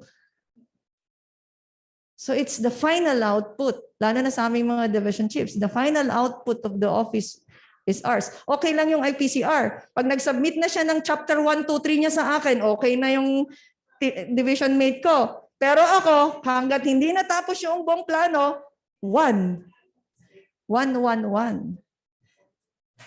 Okay. So yun, ganun yung iniisip ko na na alignment niyan. Para kapag nag-audit tayo or pina-audit natin yung ating institution, ready po yung ating saan na ba ta? Okay. Ready po yung ating ang ating reports, madali na lang. Kahit si quality assurance na lang ang gumawa nito. Sinadyan naman yung mga documents na sinasabit nyo. Quarterly kayo nagsasabit ng BAR, di ba? Sa amin kasi din yan. Sa planning office din ang nagko-consolidate ng BAR, ng LBAC. Nire-report yan quarterly sa mga committees na nag-approve ng budget or ng investment program. Nire-report yan. So ano na nangyari every quarter? Kami na ang gumagawa nun. Isang buong office kasi yun eh. Kaya yeah, I understand if it's not possible for NBSU at the moment kasi I think there's only one planning officer and also has assignments other than being a planning officer. And yeah, that's how it is. But if ever merong team, pwedeng mabilis na lang sa team gumawa ng reports. Okay. And consistent siya sa lahat ng plano, kahit ukagunda DJ o plan law, hindi siya nabago doon. Pareho, consistent. Okay. Then, next, prior slide, please. Prior slide. And then after you have identified the indicators for each of the outcomes here, then that's the time you can cascade that to each of the MFOs or service areas. Aling outcomes, indicator outcomes ang ita-target ng advanced and higher ed, sa research, sa business affairs at sa GAS. And from there, yung mga offices under or colleges under higher ed, under RET, under business affairs and under GAS, yung kinuha nilang outcome indicator, alin naman doon yung kanila. Then saka sila mag-set ng outputs. Iba yung outcome sa output. Ang outcome are indicators or results that are achieved by contribution of a number of units. Kunwari, globally competitive graduates, hindi lang dapat si higher ed yan. Si research din yan. Si business affairs din yan. Si extension din yan. So that's why it's called outcomes. Kasi it's a contribution of all of the units within or a number of units within the institution. As an institution, yan yung outcomes niya. As an institution. Pero hindi pwedeng solely, ay, sa'yo yan. Sa akin lang yung research or sa kanya lang yung business affairs. Hindi pwede yun. Okay. The output will define now what you're going to do. Will you conduct trainings? That's output. Will you establish a facility? Will you revise your curriculum? Will you apply for accreditation of a particular program? Will you specific outputs or specific activities with specific outputs? Lahat ng ito, pag titignan mo, must be geared towards yung outcome indicators. Example, sa amin. Let's say, ang isa sa mga outcome indicator namin on governance is yun nga, zero, ang tawag doon? Hindi naman AOM, zero disallowance. Okay, zero disallowance or zero notice of violation for ECC. That's the outcome of the entire provincial government. So doon sa mga offices na nag-audit or gumagawa ng assessment ng financial documents, marami pa silang output na kailangan gawin. Like number of documents that they need to audit or what particular report they need to produce, what particular assessment they need to do. Those are outputs leading towards yun nga, ensuring that there is zero disallowance. So yun na yung number. Tapos yun na rin yung ilalagay mo sa OPCR. Number of reports, number of audits conducted, or percentage of audits conducted, kung demand-driven. Okay. So now we go to elements. Next slide, please. Next pa. Let's now go to the elements of operational plan. This is what you're going to expect tomorrow and the succeeding days for each of the groups. Next slide, please.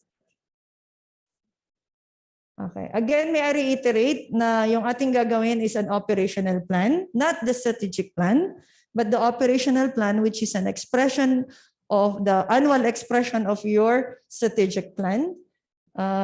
Next slide, please. And these are as I've already mentioned a while ago, ito yung mga components or elements ng ating operational plan. Next slide, please. Okay, let's discuss program activity project services.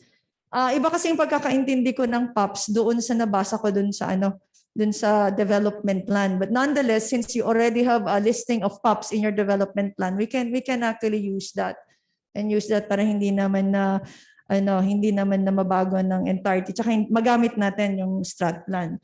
But let me just give you an example of how program activity project services should be stated in the concept of planning. Next slide, please. Okay. Pag sinabi kasing program, these are goal-oriented continuing intervention. A project is just a time-bound undertaking, usually 1 year, 1 month, 1 day, or 2 years, pwede din. An activity is just the collection of tasks. Okay, example of this, next slide please. Sa provincial government, meron kaming program na forest protection and conservation program. May project under that. A project is Upland Agroforestry Project at Jadi. Ibig sabihin time-bound to, matatapos to in 1 year. Anong activity under this project? Seedling production, seedling distribution, tree planting. That's the difference between activity, project, and program. I think most of you already are familiar, or all of you are already familiar with this, but allow me to just breeze through it. But if you don't have a project, and from program you have an activity, An activity could be forest protection and enforcement of forestry laws as under program watershed management or forest protection and conservation program. So ganyan. Sa amin sa planning office, we discuss this with the unit in charge. If this is Environment and Natural Resources Office, we discuss this in their operational plan, paano yung structuring ng program, ano ang magiging project, ano ang magiging activity. Para kapag ka nag-targeting, pare-pareho kami na ang pagkaintindi na ito yung tatargetan mo ng output per activity. So we discuss, mahabang discussion to per office kami noon when we did the Prexy. Okay. Next slide, please. We can also have road network for infrastructure. A project could be construction of the Solano Bypass Road. Activities can range from feasibility study, opening of the road, concreting of the road, slope protection, bridge construction, or it's just simply an activity on road maintenance, still under this road network development program. Yeah, so we define the program structure. Klaro dapat sa planning at klaro din sa unit or sa office involved. Next slide, please. In the case of NVSU, you already have a development plan. And in that development plan, there's a list of POPs per MFO or service area. Yung 4 na service area, may nakalagay doon na, POPs, meron eh.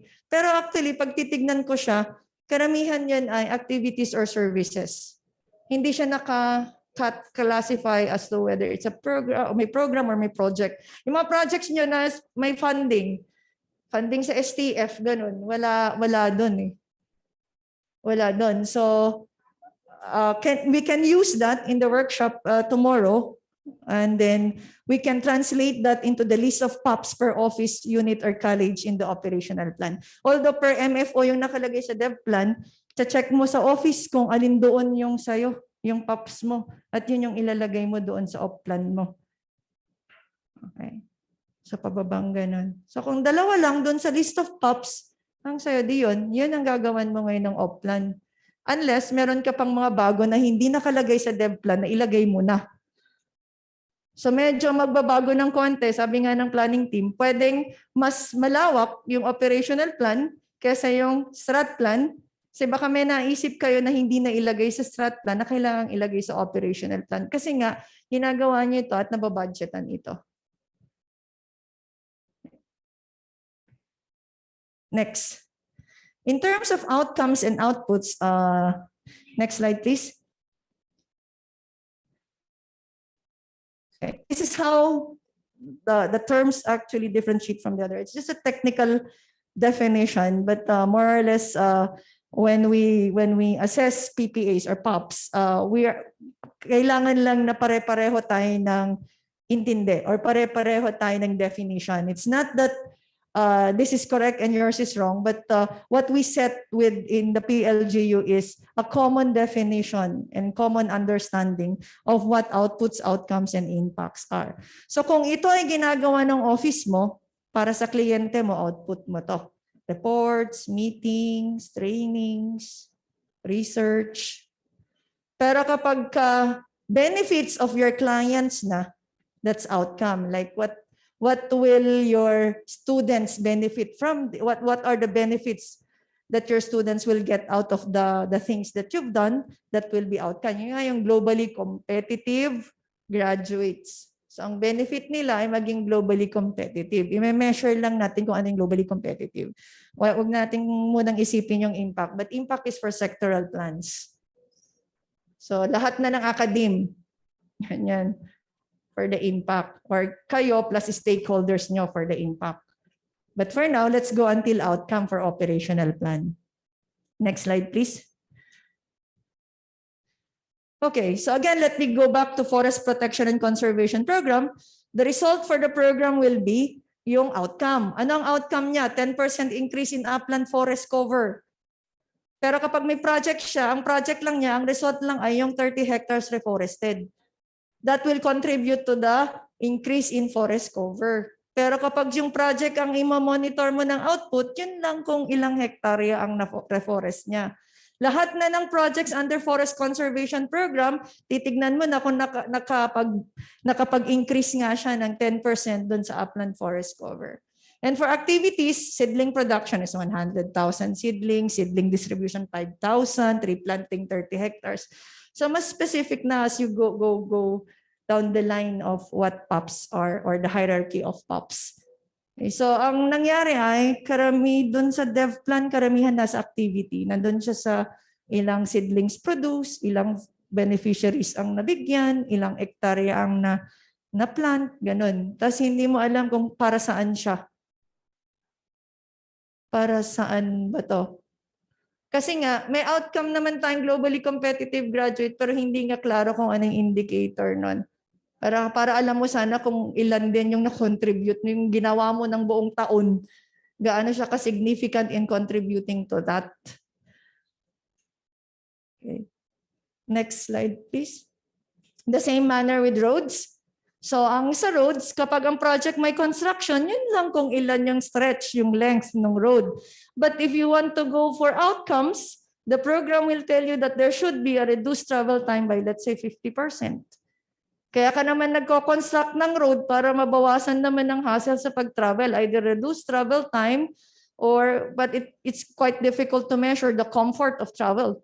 So since sa amin, hindi namin na-measure ang comfort of travel, wala kaming pwedeng tool to measure that unless it's a survey, travel time na lang pinakamadali. Kung mabilis ang travel mo from point A to point B, ibig sabihin maayos yung daan. And for activities, it's just a numerical targeting of all of the expected outputs per activity.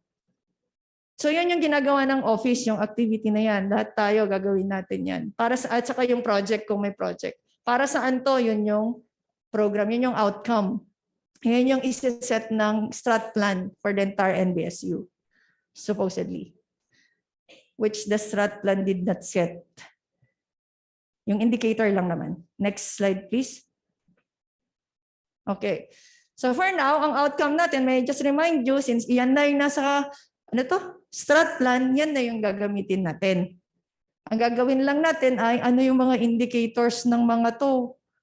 Kasi hindi tayo makaka-off plan kung hindi natin alam yung indicators ng mga to. So as I suggested, can you please breeze through the indicators of level 4 SUC? That's naintindihan ko siya kasi maayos siyang naipresent doon sa DBM circular. Maayos siyang naipresent, so madali siyang intindihan. I haven't seen yung ISO criteria or indicators and the SGLG for state universities. I know of the SGLG indicators or measures for local government units, but it's entirely different for SUCs.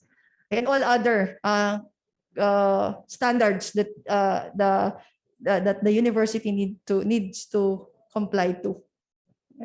So medyo madami kayong pag-iisipan lang sa indicator. After this, madali na lang to yung off plan Ayun na lang yung off plan. Okay. Next again. Okay. So when it comes to outputs, madetalye siya sa dev plan, sa strat and dev plan. May nakalagay na specific POPs, which are actually enumeration of activities and services. May performance objectives, which can be stated into outputs. May KPAs, measurement of performance. Baseline, meron naman siya, past performance and basis for targets, meron naman doon and meron siyang target. Yung iba lang, sa nag-target siya, yun nga, 80% compliance, 2018 to 2022. 150, 2018 to 2022. So hindi mo alam kung yung 150 na yun for the 5 years or for annual, 150, 150, 150, 150. Yun lang yung hindi klaro doon. Kaya pag nag-operational plan ka, ano kaya ito, pang 2022? Maganda yung kung may baseline ka, kunwari 8. From 2018 to 2022, tapos nag-baseline ka na 8 programs ang accredited, 2 lang yung na-accredit, ang target mo 8. So alam mo, hahabulin mo sa 2022, kung hahabulin mo pa. Okay. So then, this can be used as our base information for the operational plan. Hindi na nakikita doon kasi ako na yung nakikita doon. So yung arrow doon is the operational plan. So this, ayun, thank you very much. Yung nakalagay sa dev plan, doon sa half ng strat plan, pwede natin gamitin yon to translate it into an op plan. Pwede. Output-based kasi yung dev plan So if you have copies of the dev plan, please check yung second half, yung dev plan mismo niya. Andun. Pero per service area nga lang siya 4. So hindi siya per office. Pero nakalagay naman doon kung ano, makikita mo naman kung office mo yung gagawa nun o hindi, nung output na yun or nung activity na yun. Eh. So pwede nang gamitin yun as to translate to the operational plan. Check na lang natin yung baseline kung ilan pa yung itatarget natin for 2022. Hahabulin ba natin yung hindi natin nagawa or mag-set lang tayo ng kaya natin? Next. For key performance indicators, next slide please. Ayan. So for outcomes and outputs, ito yun yung sinasabi ko kanina na yung sa outcomes, KPIs, pag-isipan natin yung 4 na outcomes kanina kung ano yung magiging indicator nun. As I've suggested, we can look into the level for SUC indicators, ISO indicator, SGLG indicators, and others. And then for outputs, we can use the dev plan and see. Hindi natin kukunin lahat. Kung ano yung aligned, yung consistent with what we should produce as an outcome or meet as an outcome or achieve as an outcome, yun yung kukunin natin. Baka yung iba gumagawa lang tayo pero hindi naman, napapagod lang tayo pero hindi naman pala siya consistent dun sa dapat nating i-achieve. Okay. Parang sa amin, madami din kaming ganun. Nagado nga meeting, may meet na maminsan. Hindi na rin siya. Ano bang output nito? Hindi ka na pa-meeting kastoy. Ano daw ang output natin yan? Di ko alam. Okay. Pero dapat meron. Every activity may specific output. Dapat siya. Next. For baseline data and targets, next slide please. Okay, so for baseline data, you review performance of NVSU for 2018 to 2021, have the average. So 2018 yung start ng strat plan, i-average natin siya. Yun ang baseline data. Kung meron tayong information about this. Madali kapag ka-programs accredited. Paano yung iba ay? Full implementation, wala na lang. Paano mo alam ang full at hindi? So kung hindi, may basis kayo magsabing full, ano? So kung hindi full, hindi na siya na-meet. Parang ganon. Marami doon sa medyo alanganin yung target kasi hindi natin alam kung paano natin kukunin yung baseline data nun. Okay. Sa IT, kunwari, ang nakalagay ay systems, manual ang baseline. Tapos full automation ang target. Anong yung automate? Anong system ang gagawin? Anong software ang i-develop? Start. Next. For the target, sorry, go back please. For the target, yan ulit, kailangan nating pag-isipan to, achievable, affordable, meaningful, 80% chance of success. And for compliance targets should be 100% or zero non-compliance findings. Inano ko lang yan, emphasize ko lang. Okay, next. Then we go to resource requirement. The op plan needs you to indicate resource requirement. So the resource requirement can be, next slide please, can be in 2 forms, input counts or funding requirement covering PSMO or CO. Pag nahirapan na tayo sa input counts, punta na kagad tayo sa funding requirement. Para yun yung pakitanggal yung mukha ko doon at ilipat mo ulit. Yes. Okay, thank you. That will be your basis for proposing budget. Anong inputs ba ang kailangan mo or magkano ba ang kailangan mo para i-produce yung outputs enumerated in your op plan para i-achieve yung outcomes na sinet ng iyong strat plan? Magkano sa PS, magkano ang MOA, magkano ang CO? Yun yung proposal ng budget. So kung magpaplano na kayo ngayon ng 2022 ng operation, di ba approve na yung budget nyo? Di pa ba? Meron na yatang list eh. Okay, yung mga meron na, i-force fit na lang sa operational plan. But for the succeeding years, it is best to just have this first and this will be your basis for the budget. Okay. Yung budget, si Ma'am Budget Officer na namin na magdi-discuss kung paano yan. Basta ganyan. Op plan should be the basis for accomplishment report, OPCR, and budget. So yung op plan mo ang naglilink sa strat plan and all other plans na specifically sinasubmit natin every year. Next slide, please. Okay, and the workshop template for next, for tomorrow, ganito lang po yung base, pero bukas ko ho i-discuss sa inyo yung example kung paano natin siya i-approach. But the workshop template will be this, next slide. Okay. So, for each unit, office, or college, kailangan naka-specify kung anong goal yung ina-addressan or you're contributing to. Then we have to set objectives. But I guess the strat plan already has objectives as well. So kunin mo din yung objectives per goal. Meron din tayong outcome, yung expression ng outcome, pero wala tayong KPI per outcome. So medyo yun yung pag-iisipan. Ano yung globally competitive graduate? Ano yung enhanced research and research and development? Ganun. Professional management systems. So ano yung KPI doon?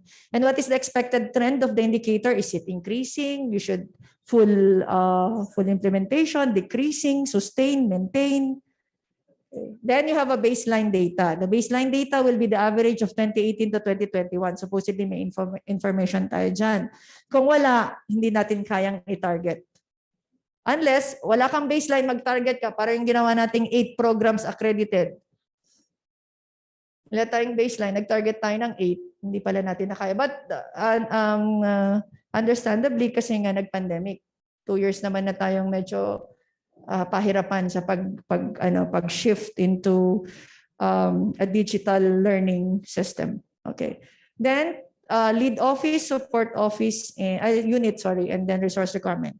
Then for the outputs, nasa dev plan, tignan lang natin kung ano yung applicable. For activity 1 or service 1 or program 1 or project 1, may outputs yan, either isa or dalawa. Pag tinignan mo yung dev plan, meron isa, dalawa, meron pang 3 per service or per activity. Then next, service 2, yan ulit, outputs naman ulit yan. Then service 3, service 4, magta-target ka na yan. Pero kailangan mo ng indicators per Mas madali na lang pag output kasi number of trainings, number of meetings, could be percentage of students, it could be ranking, it could be ratio. Sa amin, parang cost to collection ratio, ganun sana. And all. Okay, so this is the template that we're going to fill up tomorrow, starting with the higher ed, advanced and higher ed team. So ang medyo pag-isipan natin ng mabuti dito yung KPI for outcomes. Kasi halos na pag-isipan naman na natin yung KPIs and targets for the outputs. Nasa dev plan. Breeze through nyo lang yung dev plan. Halos meron naman doon. Okay, meron lang doon yung mga talagang hindi kayang gawin, lalo't new normal. So medyo magre-realign tayo or magre-revise tayo ng konti for the targets. Next slide. I think it's the end. Okay, that's the end of my presentation. I hope I did not overwhelm you with what you should do for tomorrow. Thank you.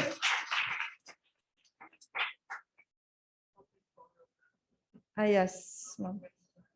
Okay.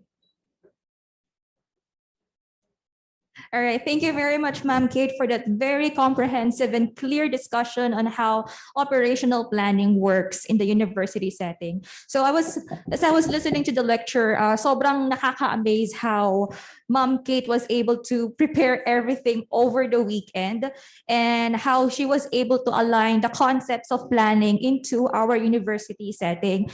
So for now, we will be having a lunch break until 1 p.m.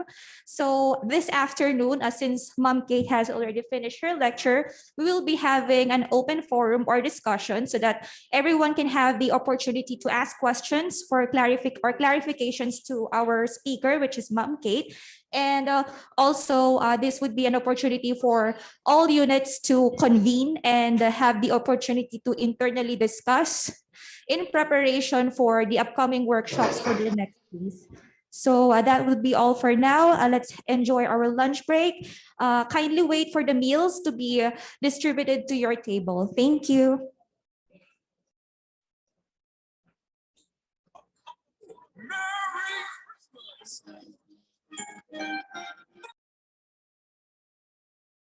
Make an announcement.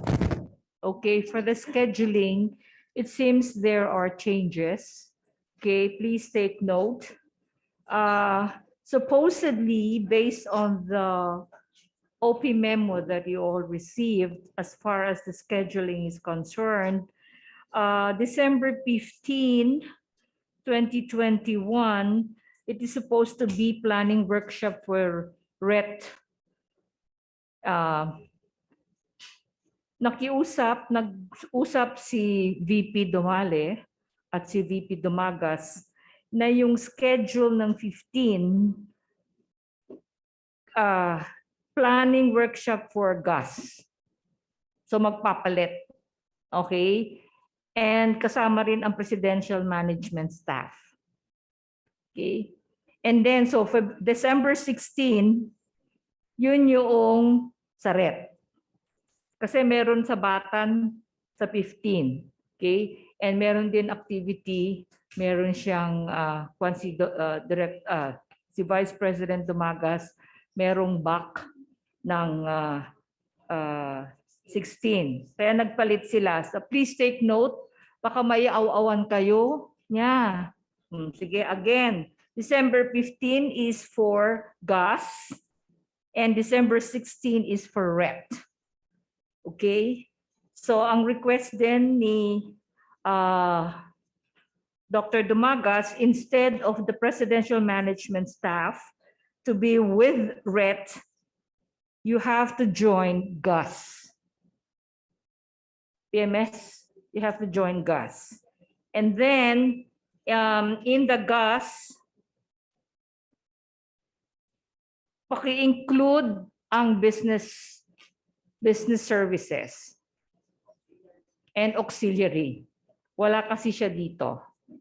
Importante kasi yung business services natin as far as generation of income is concerned. Okay? Sige. So, is this a time for open forum? Ay, sige.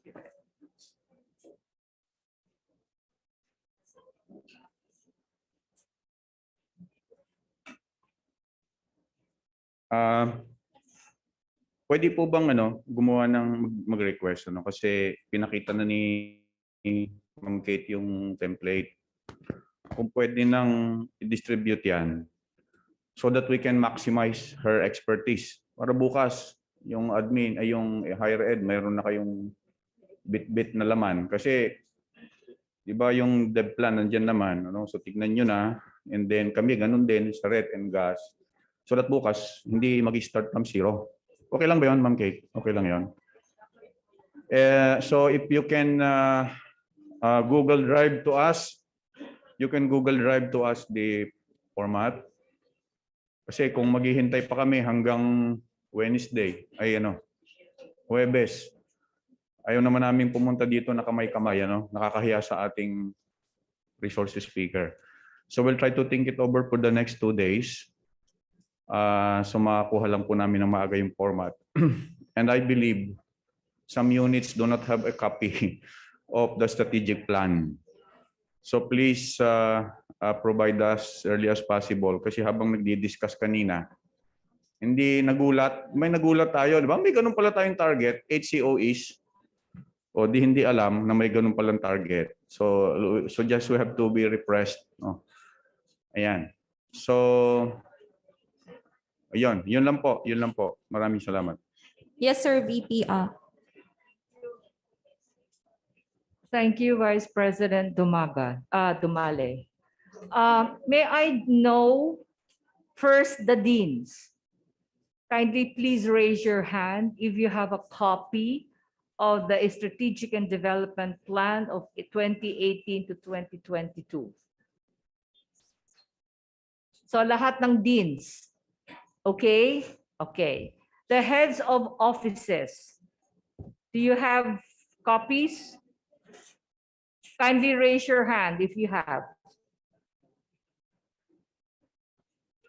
Ang finance, wala? Okay, tanong. Nabasa ba nyo?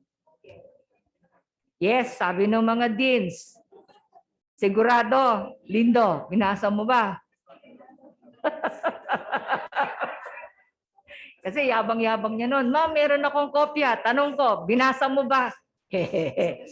Yung mga ganong sagot. Okay? Sige.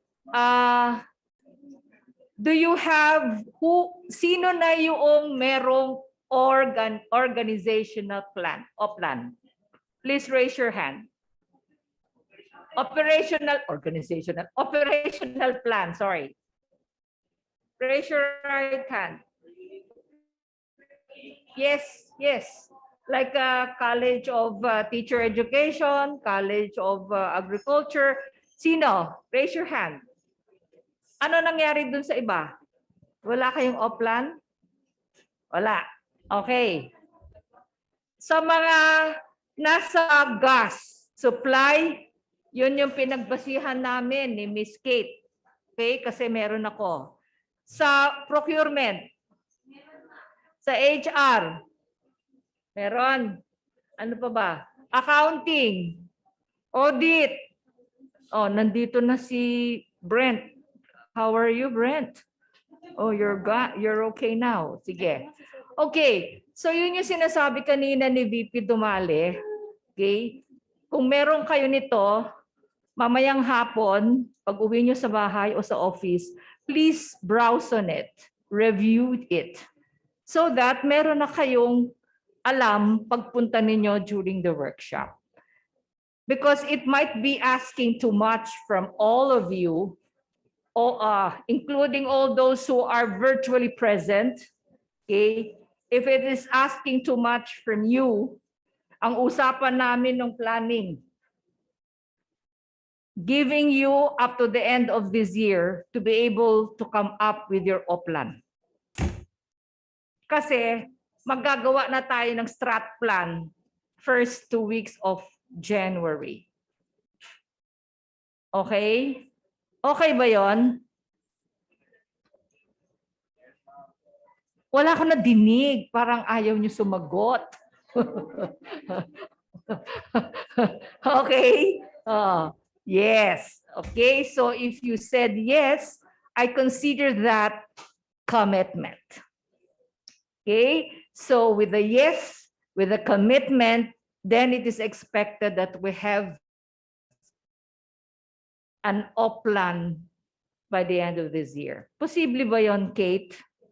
Posible ba yon? Up to the end of this month, this year, meron na silang oplan? Yes. Kung tututukan daw, kung siseryosohin ninyo, meron pala akong hinakalimutan kanina.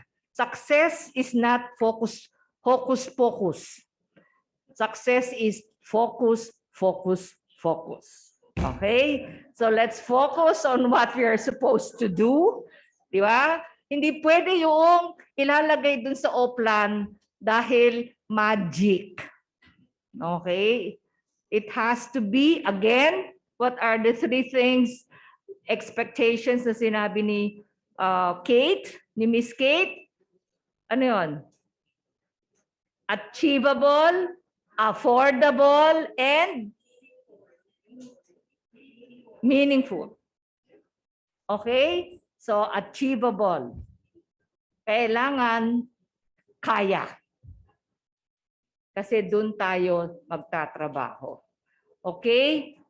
So, meron bang tayong mga tanong or sharing or what before we leave? Ma'am, that will be reserved for the This afternoon discussion. Okay, Yes. sige. So, again, thank you very much. Before we break for our lunch, may we give a big round of, di pala, bigyan natin ng NVSU clap si Miss Kate Akpal. 1, 2, 3, go! Thank you, Ma'am Kate. Yan ang aming club. Natutunan ko din yun nung nandito na ako. Ganun pala yun. Okay. Thank you very much, Miss Kate. And we will see more of you in the next 4 days para lang atin makompleto itong ating gustong gawin. And I hope that the Oplan, sabi nga, every year yan. So every year dapat meron tayong revisiting in terms of our performance. Okay? Doon sa administration manual, which I read, meron lang akong isang gustong i-question doon kung talagang yung ba ay nagagawa. Yung PES. Ano yun? Okay. Performance Evaluation System. Okay. When I browse on it, I am just wondering whether we are really doing that. Okay? Atin tinututukan, tinitignan ang performance ng bawat isa. Sabi nga ni Miss Kate, hindi lang dapat performance, may indicators. Kasi mahirap i-gauge yung performance kung wala kang pagbabasihan. Okay? So, huwag mo na kayong uuwi. Again, yung pakiusap ko sa mga physically present and even those virtually present, you can do it while wherever you are. Please take time. Hanggang Friday, may kanya-kanyang schedule. Be here and actively participate on your scheduled date. Okay? So, hindi ito para sa akin. Hindi ito para kay Miss Kate. Hindi ito para lang sa mga 4 na VPs. It's for all of us. It's for the institution of which we are all a part of. Okay? So, pag sinabing ang galing ng NBSU, malalaman nung nagsabing magaling ang NBSU, ay, di met taga-NBSU ka. When? Aren't you proud? If you hear that ang comments sa labas, ang galing ng NBSU and you are part of it. You contributed to it, di ba? So I hope that I will leave this as a big legacy to the institution. Sabi ko nga the other day, let all of this performance review, itong revisiting of your op plan, etc., no? Let this be in a continuous activity of everyone.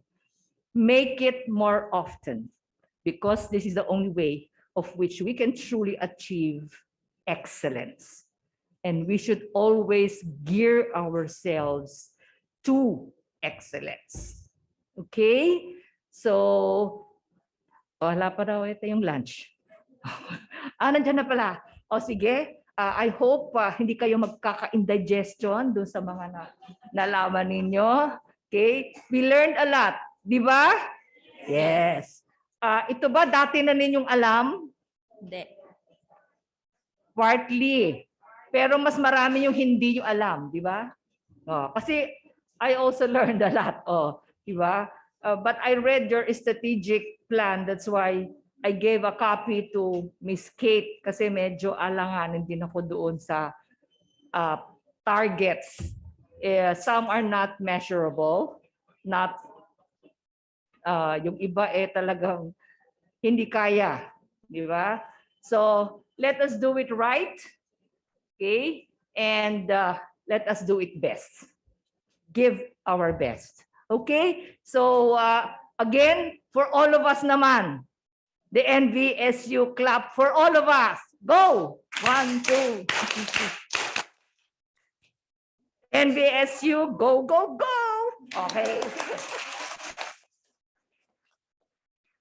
Iba po talaga ang energy ng ating officer in charge. So, naway ang energy ng ating officer in charge ay gayahin din po natin para sa NBSU. So let us enjoy our health break. As to the copies of the our resource speakers lecture, the same will be distributed to you via email. Kung hindi nyo po ma-access yung lecture na yon and all the necessary documents, including the strategic development plan, kindly contact directly Ma'am Cheryl, and she will give you the access to the documents. Thank you very much.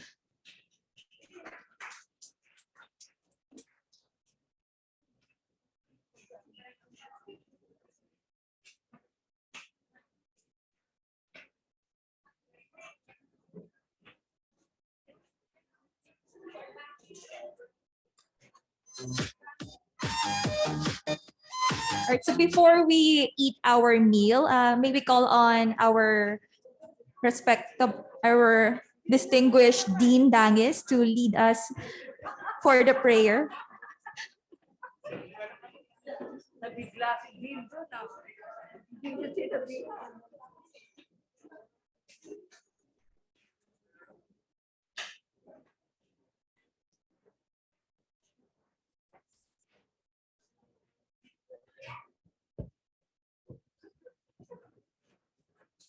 Okay, let us pray. Thank you, Lord, for this opportunity for gathering us together. We express our thanksgiving for this very successful training conducted by our keynote speaker from the provincial office. We ask you to bless this food that we're about to receive from the bounty. In Jesus' name we pray. Amen.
Alright, it's almost 5 minutes.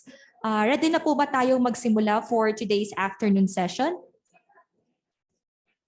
Right, so may we request everyone to please settle down and go to your respective seats so we can start today's session na po. Thank you.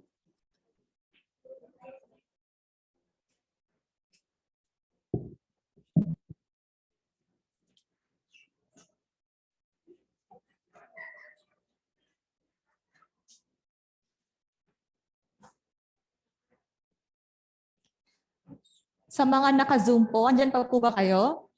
May we hear a response from the Zoom participants po? Hello? Hello po. Hi, Dean Pamitan. All right, so for our Zoom participants, are you ready for this afternoon session? May we hear a response po from the Zoom participants? Hello, good morning, good afternoon. May we hear Dr. Carlo Vadil po from Bambang. How are you, Sir Carlo? Good afternoon. Good afternoon po.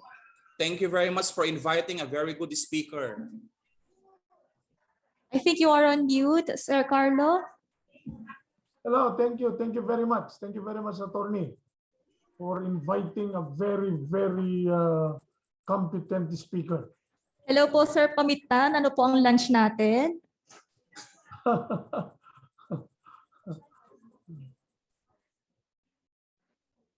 Sir Fal, ano daw ang lunch mo? Ay, beans. Beans ang kinain ko rito. O sige. Wait lang po, Sir Arthritis na Carlo. naman I yan. think we are having some audio difficulties po. Pakihintay na lang po. Sorry.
Alright, so ready na po tayong lahat. Hello po ulit. So welcome back po sa ating training on operational planning for the fiscal year 2022 with the title NVSU Operational Planning, Realigning the University's Track in Higher Education. So before we begin, may we hear our NVSU clap? 1, 2, 3, go!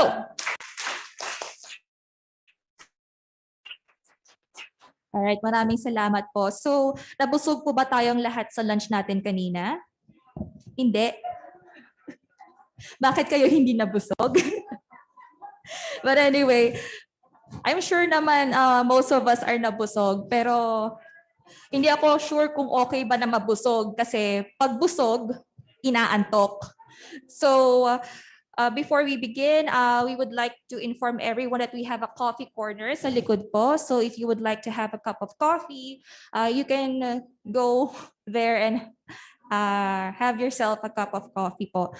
And don't you worry po, we will be having an unfreezing activity para magising po tayong lahat. And so to lead us in our unfreezing activity,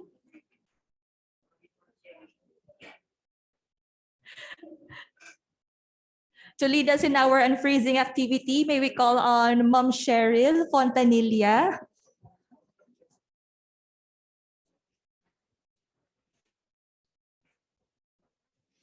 Can anyone guess kung anong unfreezing activity itong gagawin natin? Dance? TikTok? So sa ating mga Zoom participants, kahit present tayo virtually, we would like you to join us in our unfreezing activity po, okay?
All right, thank you for patiently waiting po. All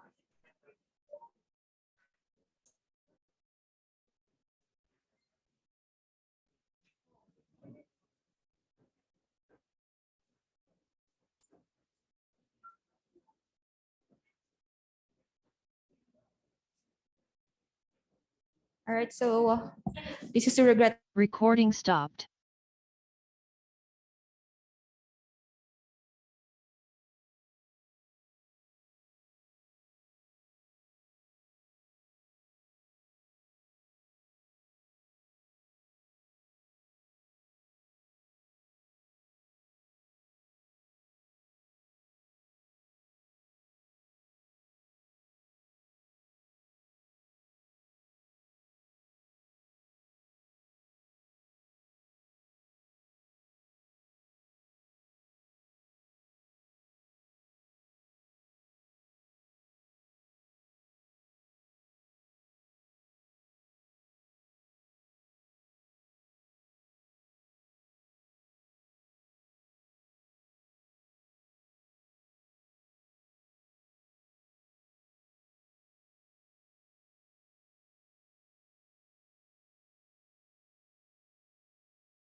Hello, attorney.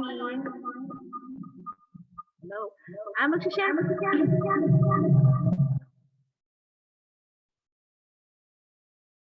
Magda.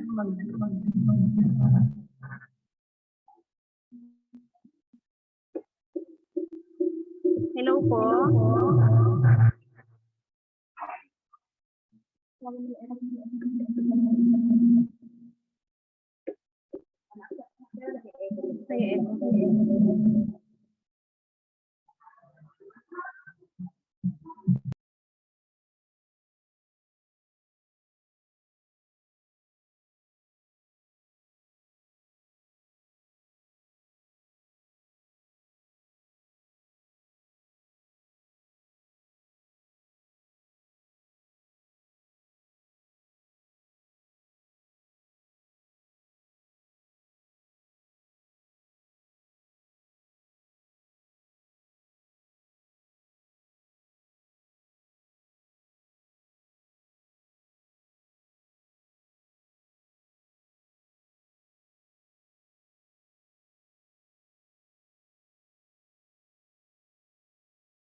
Okay, welcome back po sa ating mga Zoom participants. So, to those who are in Zoom, naririnig niyo po ba ang audio natin? May we hear from one of our Zoom participants? Yes, yes, loud and clear, attorney. Loud Nakamute and po ata clear. tayo. Opo ma'am, maliwanag po. Loud and clear po. Loud and clear.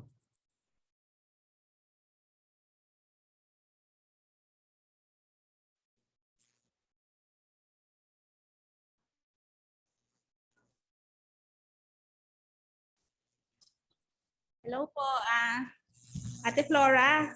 Paki-slide na lang,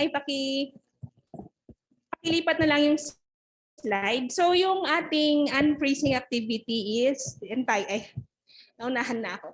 If you could. So, pabalik po ate sa unang slide. Magsasagot lang tayo ng if you could sa mga questions.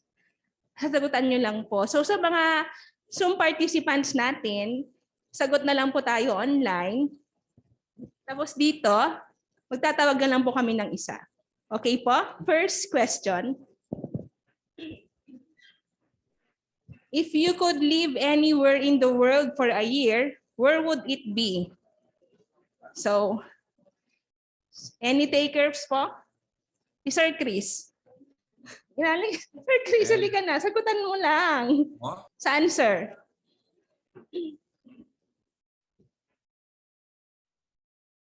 Saan po?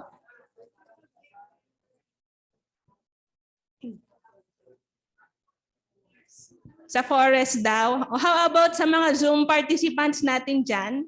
Ano mga Iceland? Sir, ang lamig na alam dito eh. Pupunta pa ng Iceland. Okay. Sino pa ho? Okay, next question. Next question, Ate Joy.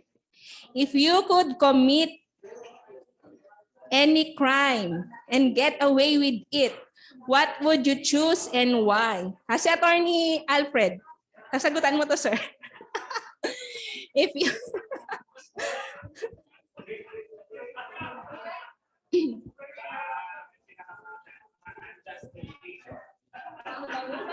Hindi ko alam yung spelling. At bakit daw? Ano bang ibig sabihin nun, attorney? Malicious mischief? Ano pa po? How about sa mga participants natin? Anong krimen ang gusto nyong gawin? My heaven. So far. Ay, kanina yun. Kanina. Staffa. Okay. Uy, pamangkin. Huwag ganyan. Okay, next question. Next question po. If you could choose any two famous people to have dinner with, who would they be? Okay, sige. Si Sir George Lindo. Ano sino, sir? Lenny Robredo daw and Bongbong Marcos. Maganda yun. Good choice, sir. Sino pa ho? Si Sir Eman. Parang tumatawa-tawa doon. Sir Eman, sinong gusto nyong ka-dinner? Si Miriam. Okay. Si Lee Min Hoy, mga mahilig sa K-drama. FEM and Miriam. Okay. Next question na po tayo. Thank you sa mga nagsagot. If you could be any animal in the world, what animal would you choose to be? Anong klaseng animal ka daw sakali? Okay, maghahanap. Si Ma'am Cecil. Ma'am Cecil. Ay, gusto daw ni Ma'am Cecil bird. Jaguar naman si Ma'am Jackie. Bilit lang. Bird. Ba't gusto niyo ng puro bird ngayon na? Ba't bird? Slot. Si Attorney Slot daw. Slot. Okay. Bilit. Next question po. If you could rename yourself, what name would you pick? Si Sir AJ, gusto kong malaman ng... Sige. Gabriel. Okay. Sino pa ho? Elon Musk. Bongbong. Okay. Okay, sige. Si Ma'am Mirna. Ma'am Mirna, anong gusto nyong name? Kung papalitan ng name nyo.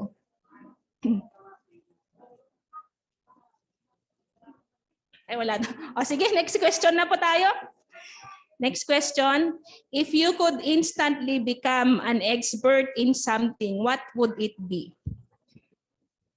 Si Sir Will. Ay, planning daw. Okay. Sino pa ho? Si Divine. Programming daw. Okay. Human nature. Okay. Sino pa ho? Okay. Next question na po ulit. If you could have the power of teleportation right now, where would you go and why? Ma'am Heidi, saan ka pupunta? Saan daw?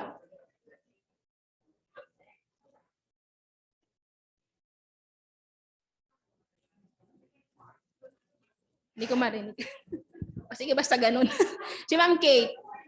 Saan po kayo, Ma'am Kate? Sa bahay daw. Ako din. Kay Mars naman daw. Okay. Afghanistan, bakit naman? Next question. Wala na. Okay, salamat po for participating.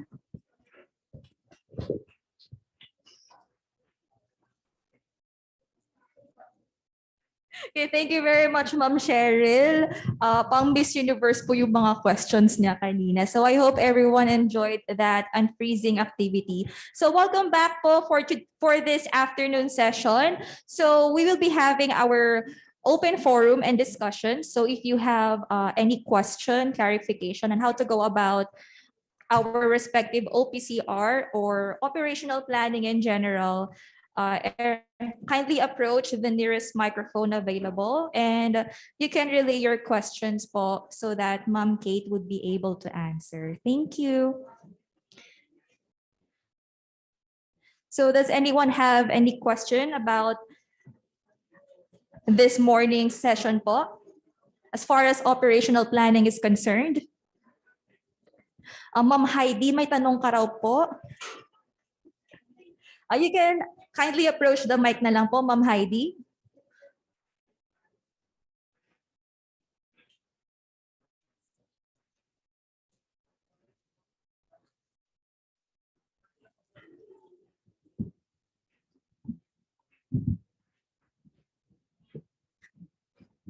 Hello, good afternoon. Good afternoon, Ma'am Kate. Good afternoon po. Thank you for the very informative lecture this morning. Thank you din po. Ma'am, meron lang pagtanggap. meron lang akong question po. Thank you, ma'am. Ano po yun? With regards dun sa ating operational plan, ano po ba ang tamang proseso sa paggawa ng operational plan? Ito po ba ay kagaya po sa amin, manggagaling sa baba, papunta sa taas? Or from the taas, from the top, meron ng plan, ito yung gusto naming mangyari, and what would the colleges or the offices, anong pwede nilang magawa to be able to achieve this particular plan? Thank you. For operational plan, kasi we anchor it on a more comprehensive plan, which is yung strat plan. So, yung strat plan, yung bottoms up, from each unit, magko-contribute dun sa strat plan. But for op plan, dapat may strat plan na.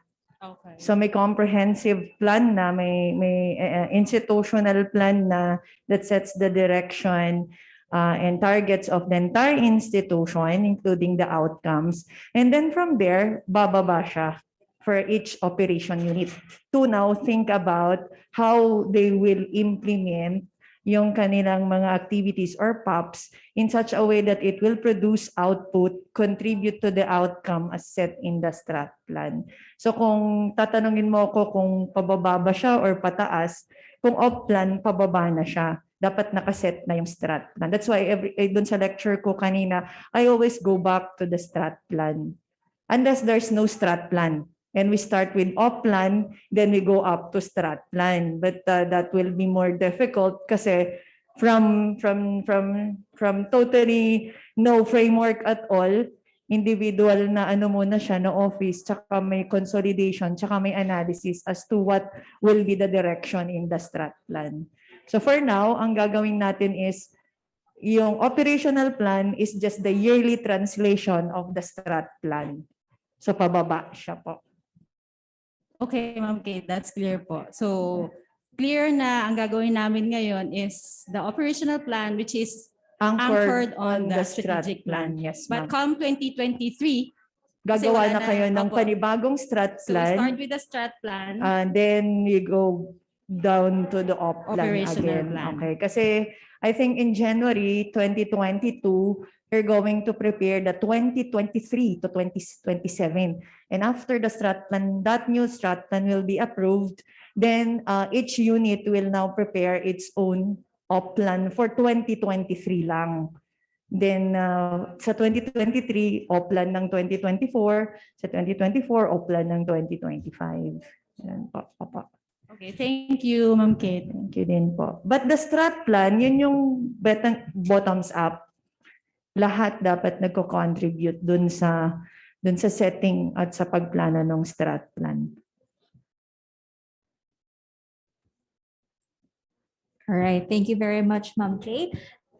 Any more questions from the audience or from the Zoom participants po? Pagkakataon na natin tong maintindihan ang operational planning in general po. Just siguro yung OPLAN, just think of it as an OPCR with only the quantity and target and budget in it. Parang ganun. Kasi yung OPCR medyo mas madami siyang gagawin eh. May quality and time pa yun eh.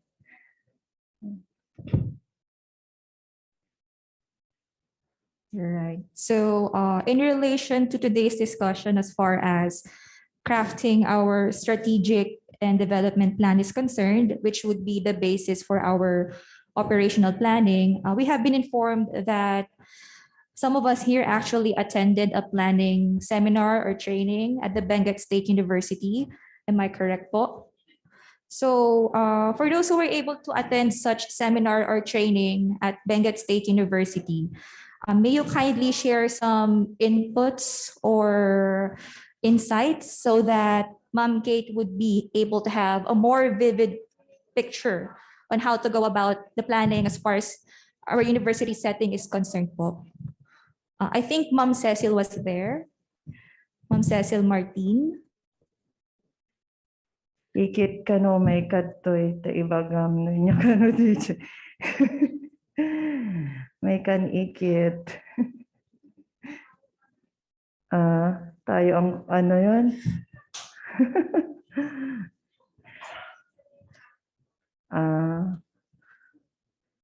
Well, usually the planning process, standardized naman ang planning process. It's just that there are certain activities lang na nadadagdag just to deepen yung output na iproproduce, but more or less halos yung ang tawag dito, concept ng planning process ay para-pareho lang din naman.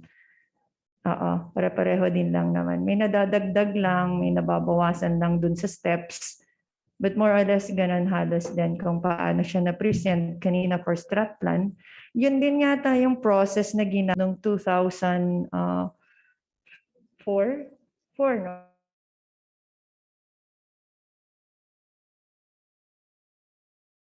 No, 14.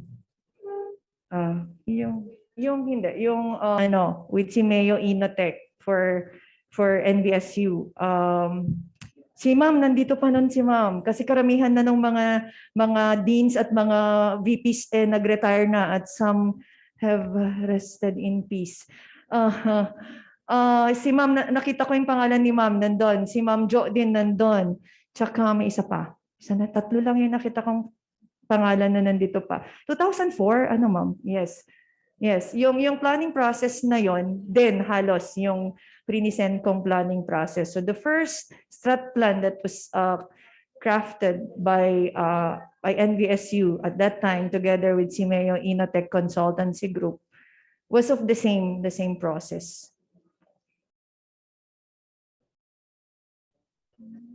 I hope I can ganito na lang. Kasi ano naman natin bukas, no? Hindi kasi ako makapag-comment ngayon kasi syempre bukas pa natin pag-uusapan at i-represent. Mas maganda kasi pag meron ako nakikita na output, then that's the time we can meet. My way of facilitation is I do not impose. For one, you know better the institution than me. What I'm going to just do is to facilitate the entire workshop in a way that we have a common understanding of each of the information that must be included in the columns of the OPLAN matrix. That's one, and that the process of preparing the OPLAN is also ensured. Yung appropriate process is ensured para next time sabihin nila nani madimi amo ata happy kasta di target kastay awanti nag-facilitate. So yeah, that's my role. Sir, pwede bang ma-flash yung copy ng dev plan? Yung strat plan, meron ka po dyan? Wala po. Because in the dev plan, let's say for example, for advanced and higher education, meron kasing mga performance objectives which we can actually translate into outputs, or we can just simply use the statement of performance of objectives dito. Sa amin kasi statement of expected outputs. Kunwari, it's about database. Develop, kumbaga dito kasi to develop database kasi gamit niya pagka-state na kanya may gamit database develop. So it's the output itself. Just the way it is stated. But nonetheless, it presents the same information. For advanced and higher ed, there are targets here, or there are objectives here that may not necessarily be translated anymore doon sa page 12. Page 12. Page 12. Yan. 12.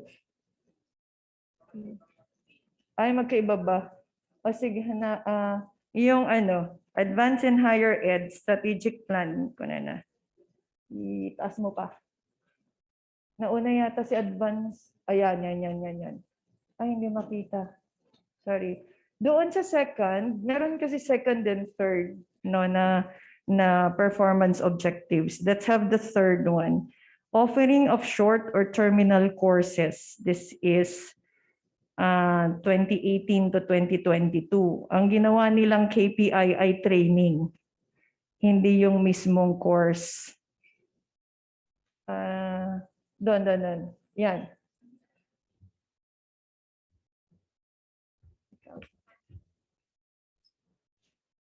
Ayan. So offering of short and terminal courses, hindi na yata ninyo, baka hindi na magawa ito for 2022 or something. Pagka hindi na siya magawa for 2022, yung off plan for 2022 will skip this, will not anymore include this.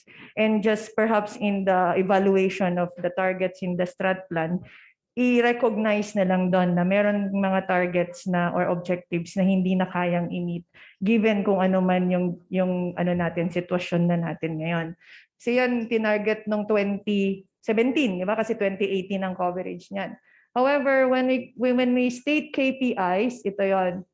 If it's offering of short courses, talagang yung training lang ang tinarget for the next 5 years or yung mismong short course?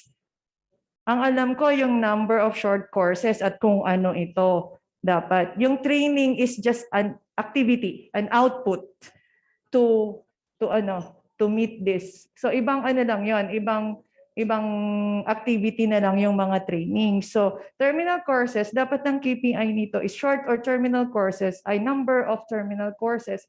Tapos yung target mo ay kung ilan. Kung 1 per college, siya di 1. Pero mas maganda pa pag ilagay mo kung anong short course ito. Para mas klaro. Okay. Then, 2018, 2019, 2022, 1 ba? O 1 lang sa 2018, tapos 1 ulit sa 2022. Para si off-plan, yung 2022 niya, kukunin niya yung 1. Yan. Wala siyang kinuha. O nung off-plan niya ng 2019, wala kasi wala naman dyan sa target. But I think as per discussion with the planning team, parang may hirapan na tayong i-translate ito for off-plan 2022. So pwede naman kasi what I'm trying to say here is there may be targets in the strat plan which may not be able to be translated to the off-plan because it's not achievable within the year na ng 2022. Pwede niyong i-carry over ito by 2023 to 2027 strat plan and think about it whether pwede pa or baka hindi na kayo magsa-short course. Ito yung mga parang short course on project monitoring and evaluation, 3 weeks, kasjay. Or short course on statistical tools, parang gano'n, 3 weeks. Yung mga binibigay ng UP Diliman Statistics, Institute of Statistics and Research ko na. Usually 3 weeks or 1 week diretso. Yun, yung mga ganong training. There was a time na nag-training din kami dito on statistics. Yeah, it was NVSU that offered that. But that was years ago. I think it was early 2000.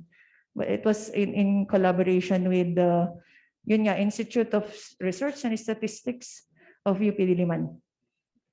So another is yung propose new programs that will address the needs of the industry, agri-fishery, manufacturing, 2 to 3 programs. New programs. Nagawa ba ito po? Kasi kung ihahabulin natin to sa Oplan 2022, kakayanin pa ba nating habulin? Or kung hindi, based sa discussion ng planning team, meron din daw pala kayong may courses na kailangan ninyong ihingan ng COPC. Pwedeng yun na lang muna ang i-target. Kasi meron, di ba, sa mga CMOs, merong mga required courses na kailangan may COPC. COPC is Certificate of Program Compliance. So yun. So kung meron dun sa CMO na kailangang hindi pa natin nakukuhanan ng COPC, instead of offering new program, siguro yun munang existing na courses na required ng COPC na wala pang COPC, ang habulin natin for Oplan 2022 na i-target at gawin. Kasi mas doable yun kaysa mag-offer ka. Paano pag yung budget, given na nga yung budget natin ng 2022, di ba? Paano pagkakwan? Kulang. Tapos mag-offer ka ng bagong program, baka alanganin yung resources or yung financial resources to fully implement this by 2022. Lalo lang hindi tayo makapag-achieve or we cannot fully attain yung tinarget natin. So, ganon. Pag tinignan nyo itong strat plan, tapos pag nag-op-plan, check nyo ulit tong mga performance objectives na to and tignan nyo kung alin dito yung kakayaning habulin for 2022 at ano yung medyo i-revise ng konti yung target indicator, still not veering away from what we should do to establish programs that are actually compliant or certified to certain standards and still meet yung globally competitive graduates na outcome natin. So yun, pwede naman tayong mag-introduce sa Oplan ng ganon. Not necessarily in toto kung ano yung nasa strat plan. Kasi nga sabi natin, may mga na-target tayo sa strat plan na medyo alanganin. So yeah, i-review na natin at ayusin natin dun sa Oplan na hindi naman lumalayo dun sa direction ng strat plan pa din. But at least we recognize that these are more doable in the Oplan. So when you prepare your new strat plan, na-recognize na natin na merong mga limitations at merong concerns or issues yung dating strat plan na hindi na natin dapat ilagay doon sa bagong strat plan later. Okay, and the Oplan will be your reference for that. Kasi nga, binangga natin yung Oplan as against yung strat plan. And we saw that the strat plan have some limitations and some targets that are not achievable within the 5-year period even. Okay, that's one. Then next,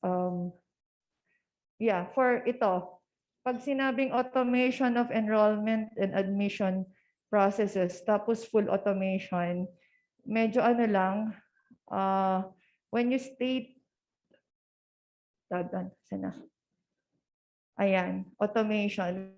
When you state that, yan yung objective, so wala tayong problema dyan. But when you state the KPI or the indicator, faster and more efficient service is just the description of the system. It's not the indicator. The indicator should measure what a full automation is. So what will measure full automation? It could be a enumeration of all the systems that need to be automated. So a number of systems that need to be automated and linked. Pwede yun. And then you target. Ilan yun? Ano yun? So kung enrollment lang ba yung inano dyan? Admission and enrollment process. So dalawa yun. Enrollment and admission. Dapat automated siya. At the same time, link silang dalawa. Link silang dalawa. So yan yung mismong system ang ilagay nyo as KPI or the type of system ang ilagay sa KPI. Kasi faster and ano yun, and more efficient service is not a KPI. It's just a description of the quality of the system. Yan ilagay natin sa OPCR dun sa Q, quality. O yung number mo, anong system ang fully automated, enrollment and linked enrollment and 1, kung ano na dyan. Pero isang full system yon, one full system. Ang quality nun ay dapat ganyan. Or you can even have it more detailed. Yung quality niya is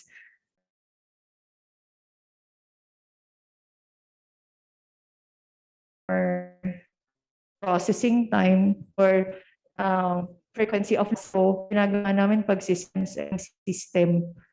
Kung isang system ang nagawa ng quality, 0 downtime ang sinasabi ng IT namin. So masyado silang sa sarili nila, masyado nilang binubugbog yung sarili nila kasi mangilan-ngilan naman yung, lalo na sa atin, ang internet connectivity natin, more or less, magkakaroon ng downtime yan every now and then dahil di naman maganda pa yung network infrastructure ng Pilipinas.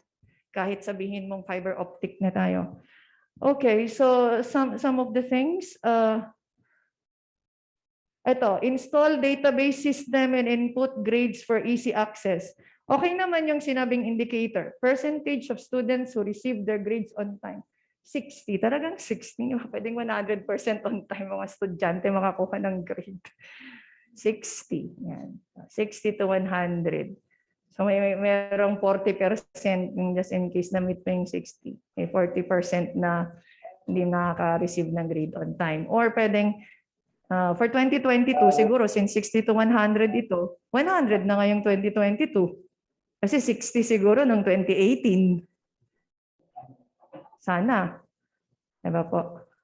Ngayon naman, digital, medyo mabilis na tayo kasi marami na tayong systems Tinulungan naman tayo ng MIS para dyan. So, hopefully, mas mabilis na. Kasi web-based na rin ang viewing ng grades. So, on time na siguro. Yun lang, uploading ng grades ang kailangan on time. Para sa viewing on time din. Okay. Ito, subject all programs to accreditation. Accreditation of programs. Lahat talaga?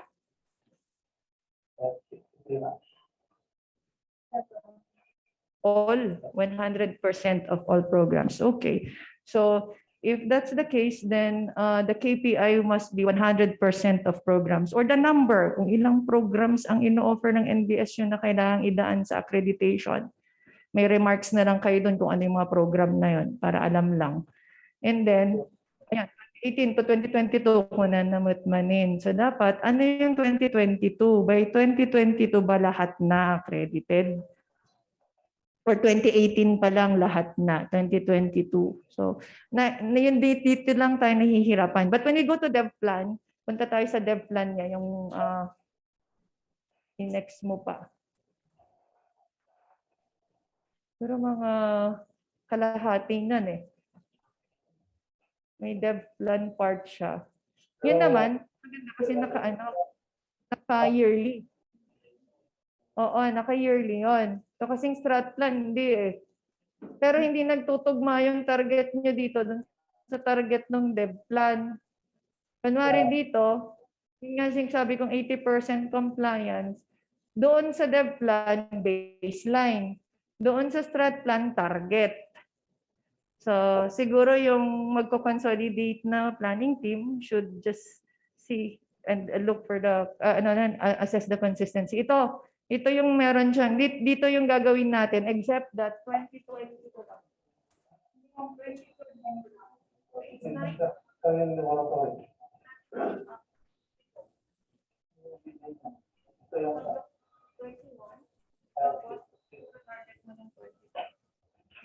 So we have to be ready with the information from 2021. Para makita natin yung base for target. Parang ito, walang baseline. Nagtarget tayo ito. wala halos basis ng target. So kunwari, number of programs reviewed, pero kung ito ay lahat naman ng programs, walang problema. Pero as much as possible, 2018 lang yung target na to, so dapat 2018 tapos na lahat yan. So by 2022, are we going to review programs for revision again? O kung merong bagong CMO na kailangang mag-revise ng program, so ano yung mga yun? Yun yung ita-target for 2022. Lalo na kapag requirement yan ng RDC? CHED, okay. CHED, okay, yes ma'am. Okay, so kung merong for 2022 na programs na kailangang i-revise at requirement yun dahil sa mga binabang CMO, so yun yung ita-target for 2022. Okay. Ayan, wala nga lang siyang baseline. Tapos talagang 2018 lang, period, awanin. Ang CMO ba, hindi ba yearly yan na medyo may binababa silang bago? Wala naman. Okay.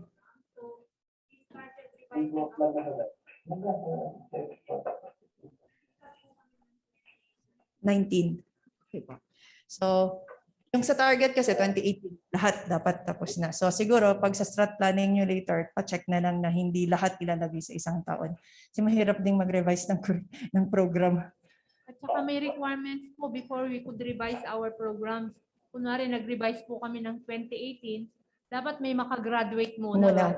Bago kami mag-revise ulit. Okay, so that means 18, 19, 20, 21, 22. O tama. Sa 2022, wala mo ng revision unless may ibinaba ulit na bagong i-revise in 2020, 2019 or 2020. Pag may binaba, then that's the time you can include some of the programs for revision in 2022.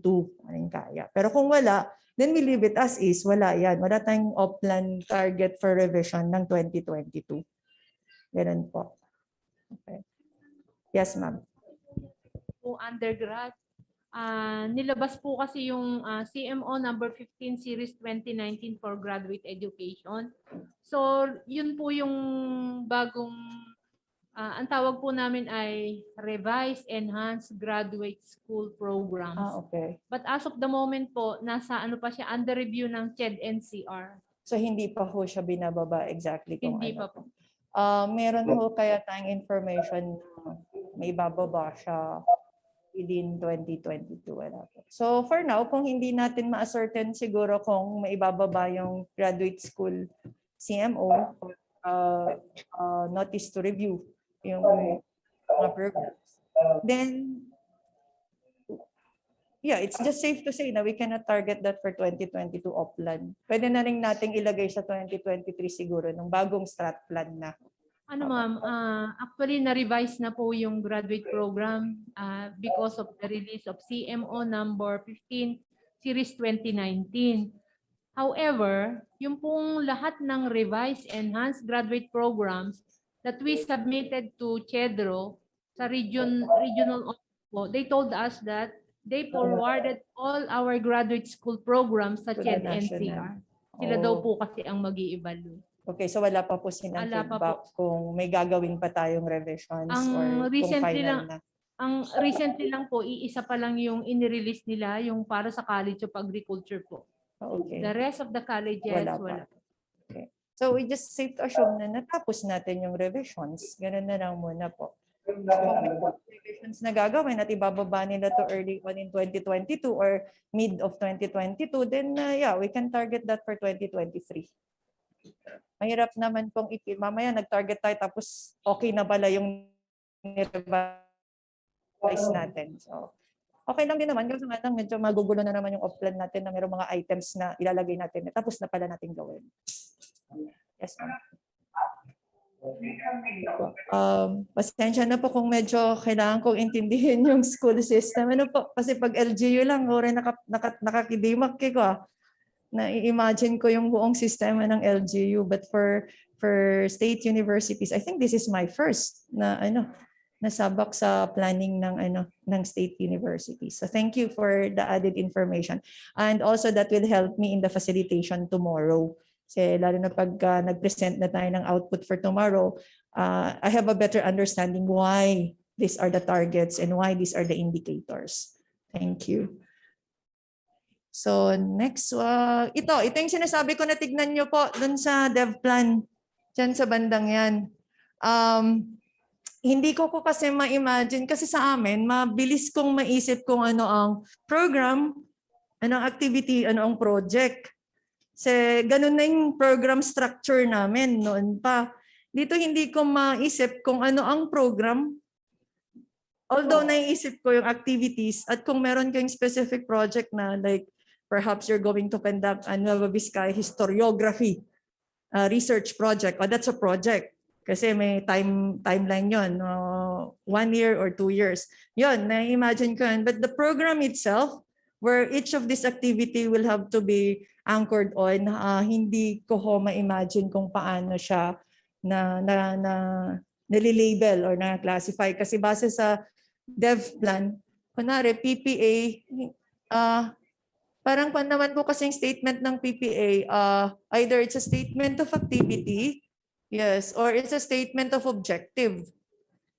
Parang rationalized curricular offerings is a statement of more or less objective or strategy.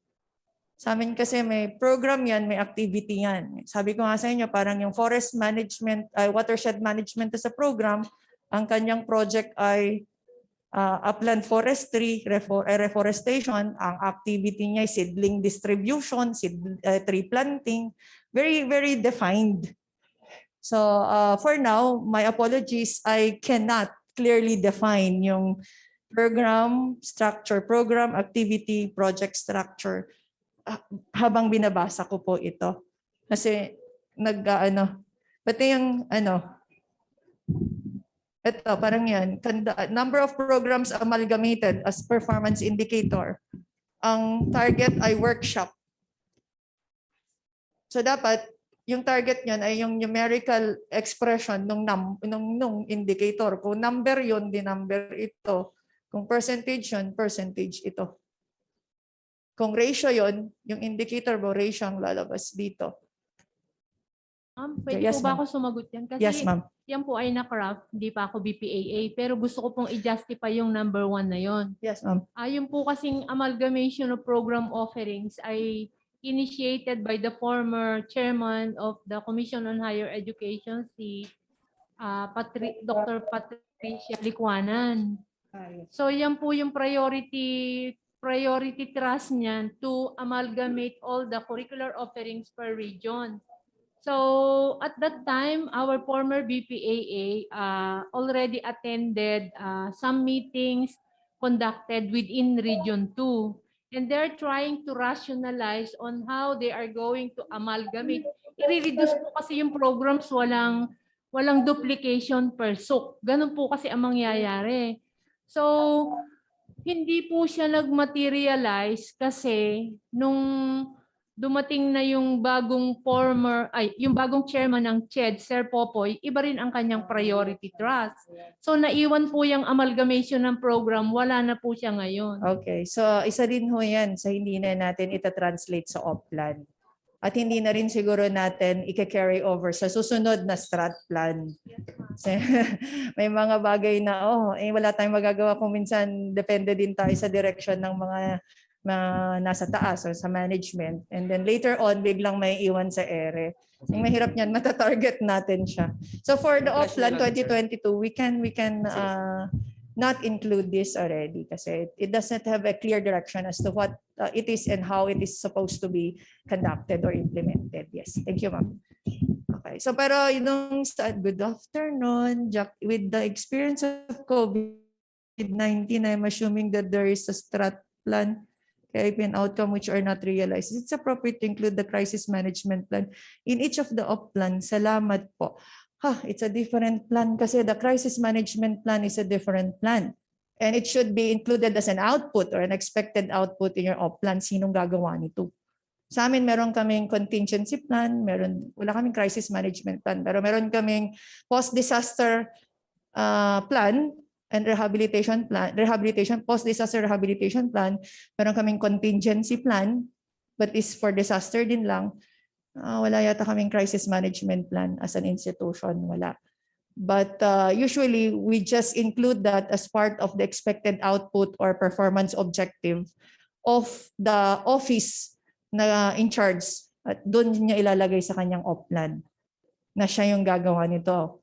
At dapat approve ang ano nito, ang indicator nito is approved hanggang doon sa kung board approved crisis management plan. But it will be the content of the crisis management plan, parang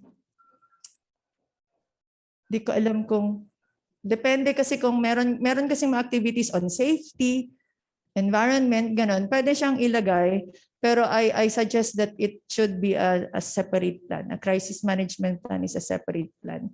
Just to address ito nga, pandemic measures or IATF protocols and integrate it na doon sa buong sistema ng university. Kahit na wala sigurong pandemic, doon sa crisis management, ma-check natin kung ano yung continuous na i-implement at ano yung i-implement kapag merong state of health emergency or any state of emergency na i-declare. Yes, ma'am. Wag muna yon po. Malaki na masyado yung op-plan na may KPI na outcome eh. Kaya kung ako lang, i-separate plan na lang yung crisis management at ibigay yan sa magli-lead ay yung office kung sinong office mandated to prepare a crisis management plan. And that's a different, iba din yung content kasi nun, iba din yung parehong process, pero iba ho ang content. Baka hindi ho tayo matapos hanggang end ng December. End ng December. Kaya nga po yung op-plan will be more presented as a matrix in a tabular form, easier for easy reading and at the same time for easy monitoring na rin. Less of the narrative, more of just the straightforward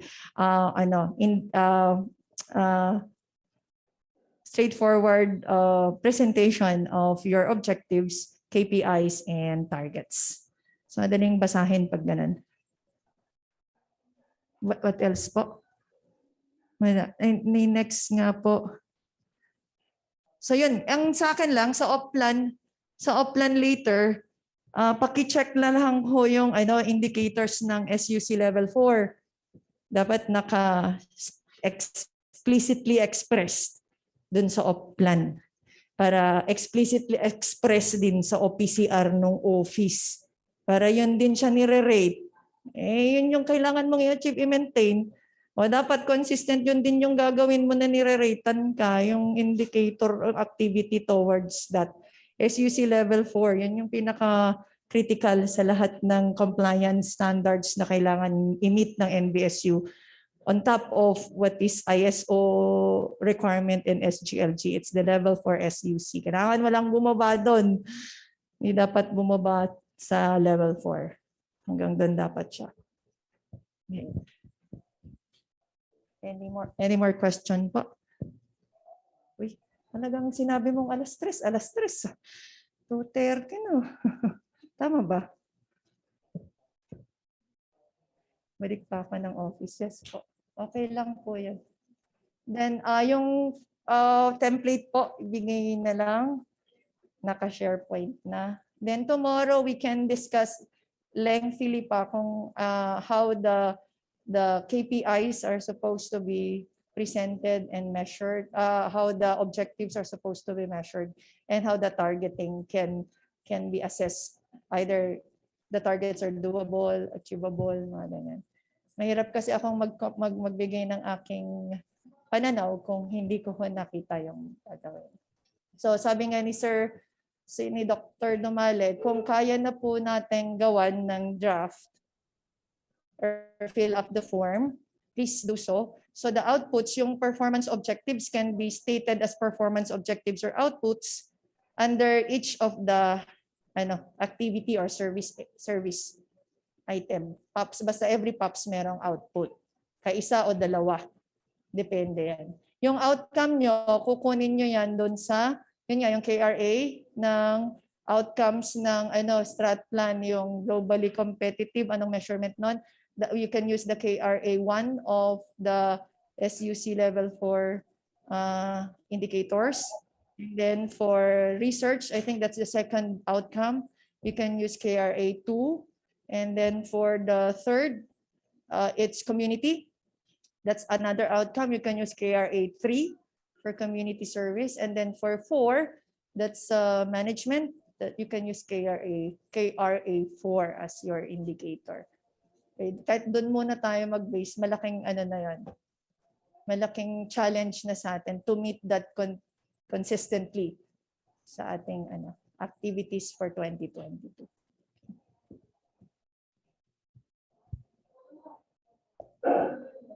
Ma'am Reg, meron pa po ba? Mag-remind daw po sa atin. Okay yan.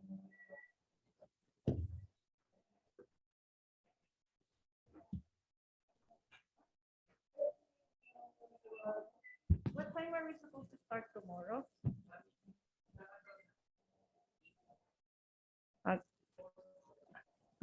8 daw po ba? Okay lang po. 8:30. Ba talagang 4 hours? Strict ang planning team nyo. Yan ang civil service. Parang civil service. Well, pag nagsiseminar ako ng civil service, 8 hanggang 5. Kahit wala nang gagawin, basta 5 lalabas ng seminar hall sa civil service. Okay po, 8:30, is that okay? 8:30 po. Ayan. So by that time, siguro okay na po tayo sa 8:30. Saan po pala? Dito din, ma'am. Okay po. So ang una pong grupo ay ang Advanced and Higher Ed bukas po. So please breeze through the strat and development. And the next day will be gas. And then the next day, Wednesday will be rep. No. Tuesday will be Advanced and Higher Ed. Wednesday will be gas. Thursday will be rep. And fourth day will be planning. Yung planning dito is the physical planning, right? Okay. Okay. Kasama ang planning na dev planning. So kasama ang MIS sa planning. Okay. Thanks. Para alam ko lang kung paano ko i-navigate yung samples and discussions. Okay. So we start 8:30 tomorrow. As I promise you, we will end it. Mabilis lang naman po. Naman po tayo eh. Before 12 or 12, tapos na po tayo. And the planning team will have the responsibility to consolidate the outputs if the outputs are ready for consolidation. If not, then may draft output lang po na isa-submit. But I think Madam Ruth asked us to finalize it until the end of December so that by January, before the ISO will be coming to audit, and before the strategic planning workshop that will be conducted second week siguro ng January, ay ready na yung op plan at medyo nasa process na ng consolidation. Okay.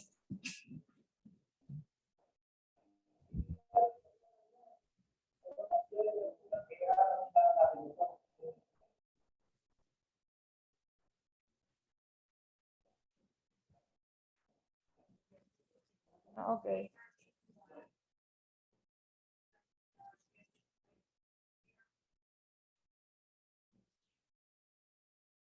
Ma'am, may I remind lang po some things? Opo.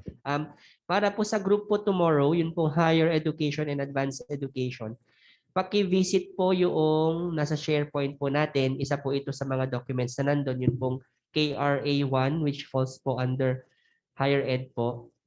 And then, yun pong bar form na sinasubmit po natin sa DBM, kasi nandun po nakalagay yung physical accomplishments po natin since 2018. Dahil kailangan po natin yung baseline po, yung average po ng performance ng colleges and and advanced education po ng 2018 to 2021. Isa pong example, yun pong trends po ninyo sa licensure exam para po maalam po ninyo ita-target ninyo for 2022. Ayun po. Okay. Para madali na lang po nating fill outan yung pong mga KPIs po, mga objectives and KPIs tomorrow. Okay. Thank you. Thank you, Dan. At saka yung po mga annual reports po ninyo from 2018 po para alam po natin yung performance ng ating respective units. Simplehan lang po natin. Simple muna yung auto plan. Yung magagamit, yung may implement, at yung mababasa ng lahat. tayo lahat inaiintindihan natin kung ano yung direction ng off-plan. Pero pag nag-OPCR, madali lang. Nag-IPCR ako as an individual member of the unit, madali lang din kong i-anchor yung aking commitment, performance commitment and review. Okay. Alright. So thank you very much, Ma'am Kate. Any more questions or clarifications po? Alright, none. So once again, thank you very much. Yes, Sir VP Dumale. Ma'am Kate, meron lang akong gustong i-call ang attention ng yung grupo bukas, ano? Yes, Kasi sir. if we are going to look at itong SUC leveling instruments, yung higher education services kasi will not only focus on the targets when it comes to academic targets, no? As far as KRA 3, mag-e-extend sila, no? So yung research output, yung KRA 2, pwede bang i-flash yun? Pakipakita nga ito. Sino ba may hawak niyan? Ma'am Cheryl, pakibaba po yung ano. Pakitignan yung KRA 2. Sa KRA 2 po. KRA 2. Kahit dun sa dulo na, yung instrument na mismo. Kasi mga colleges are required also to Yes, ma'am. come up with research. Doon kasi sa OPCRs, ayan. Okay. So yan, sige, tingnan natin yung KRA 2 na yan. So those are indicators, no? Okay? Those are indicators. For example, sa KRA 2, meron pang mga yan, mga nakailalim diyan, no? Meron doon sa baba. Oo, may categories yan. For example, invention in the past 3 years, yung number 6. May category yan, patent, utility model, kung ano-ano, no? Now, this output are being lodged to the colleges. Hindi sa research lang ito. In fact, if you go to our curricular programs, maraming areas of development. So nandun ang extension sa kanila, kaya mag-i-extend hanggang KRA 3. So meaning to say, curricular programs are delivering research outputs. They are delivering extension outputs also. So in the operational plan of that sector, may target sila for KRA 2 and KRA 3. Those targets are just being consolidated separately. So yung targets for academic, nandun sa higher education targets yon sa development plan nila. Yung research extension naman, nandun naman sa targets na naka-consolidate doon sa research and extension. So ganun po yung sistema, no? So parang we will play very well when it comes to the OPCRs. It's where the targets branch out. Okay, from the sector, halimbawa, research. So nakatarget doon 50 publication for 2022. Paano yan paghahati-hatian sa doon sa OPCR na, no? Kanino ang 5, kanino ang ganito, depending on the siguro population ng kanilang number of departments ganon. So that yung connect, makikita natin halimbawa sa College of Agriculture 10 from the 50, 10 of 50 ang kanilang target. So doon sa IPCR, sino yan? Sino yung 10 na yan, ano? So yun lang po, kasi baka masyado makapokus tayo doon sa ganun kasi ang nangyari sa strategic plan. 2018-2022, no? Nakapako masyado ang targets doon sa academic targets. Mukhang yung targeting ng research ay nawala. No? Although, inilodge yan doon sa OPCRs. So we may care to see our respective OPCRs at makikita na doon. May mga targets kayo doon for KRA 2 and KRA 3. I think that's the essence if we are going to follow the SUC leveling instrument. But in fact, Ocean, mukhang itong instrument na ito, pwedeng mabago yan. We don't know when, Ma'am Kate. But at any rate, andyan pa naman yung mga points, andyan pa naman yung mga puntos. So may posible lang na madagdagan, Kasi level up na naman nila yung mga point system. Mukhang mas mapapahirap na naman yung point, Yun lang po. So that we'll be able to define our targets as far as KRA 2 and 3.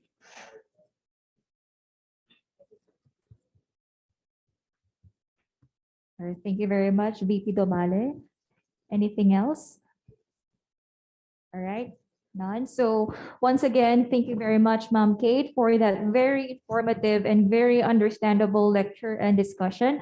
So we will be seeing you for the next few days for this week. And with that, we would like to extend our sincerest gratitude for sharing with us your knowledge and expertise.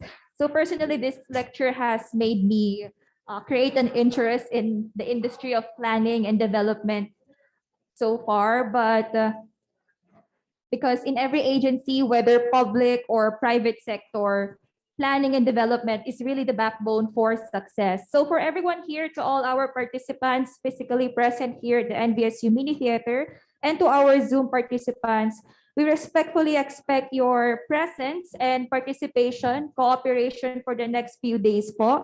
A gentle reminder lang po para sa schedule natin. So tomorrow, we will be having a session for the higher and advanced education po. So for those names who are included in the OP memo, kindly proceed here, the NBSU Mini Theater. For those whose names are not included in the OP memo, kindly access the link, the Zoom link provided in said memo po. Nasa Facebook naman po yung link, so you can freely access it po. And also, we would like to inform everyone of the change of schedule once again. So after tomorrow, which is the advanced and higher education, for Wednesday, we will be having the general administration and support services po. Interchange po siya, which is on Thursday. We will have the research extension and training and the presidential management staff. And finally, on Friday, we will have the PDIS. So, na-distribute naman po yung mga links ng documents natin which we will be needing for the crafting of our OPCR via NBSU SharePoint. And kung di nyo po ma-access yun, pwede pong i-share yung link via your respective group chats.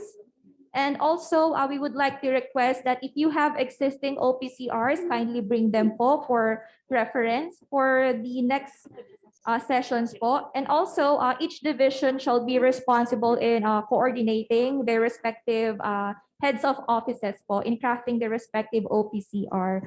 So once again, thank you very much, Ma'am Kate. We know how tiring it is to conduct such comprehensive lecture, and we really appreciate you for preparing such understandable lecture that is really aligned in our university setting po. So we are very lucky to have this partnership with the provincial government of Nueva Vizcaya.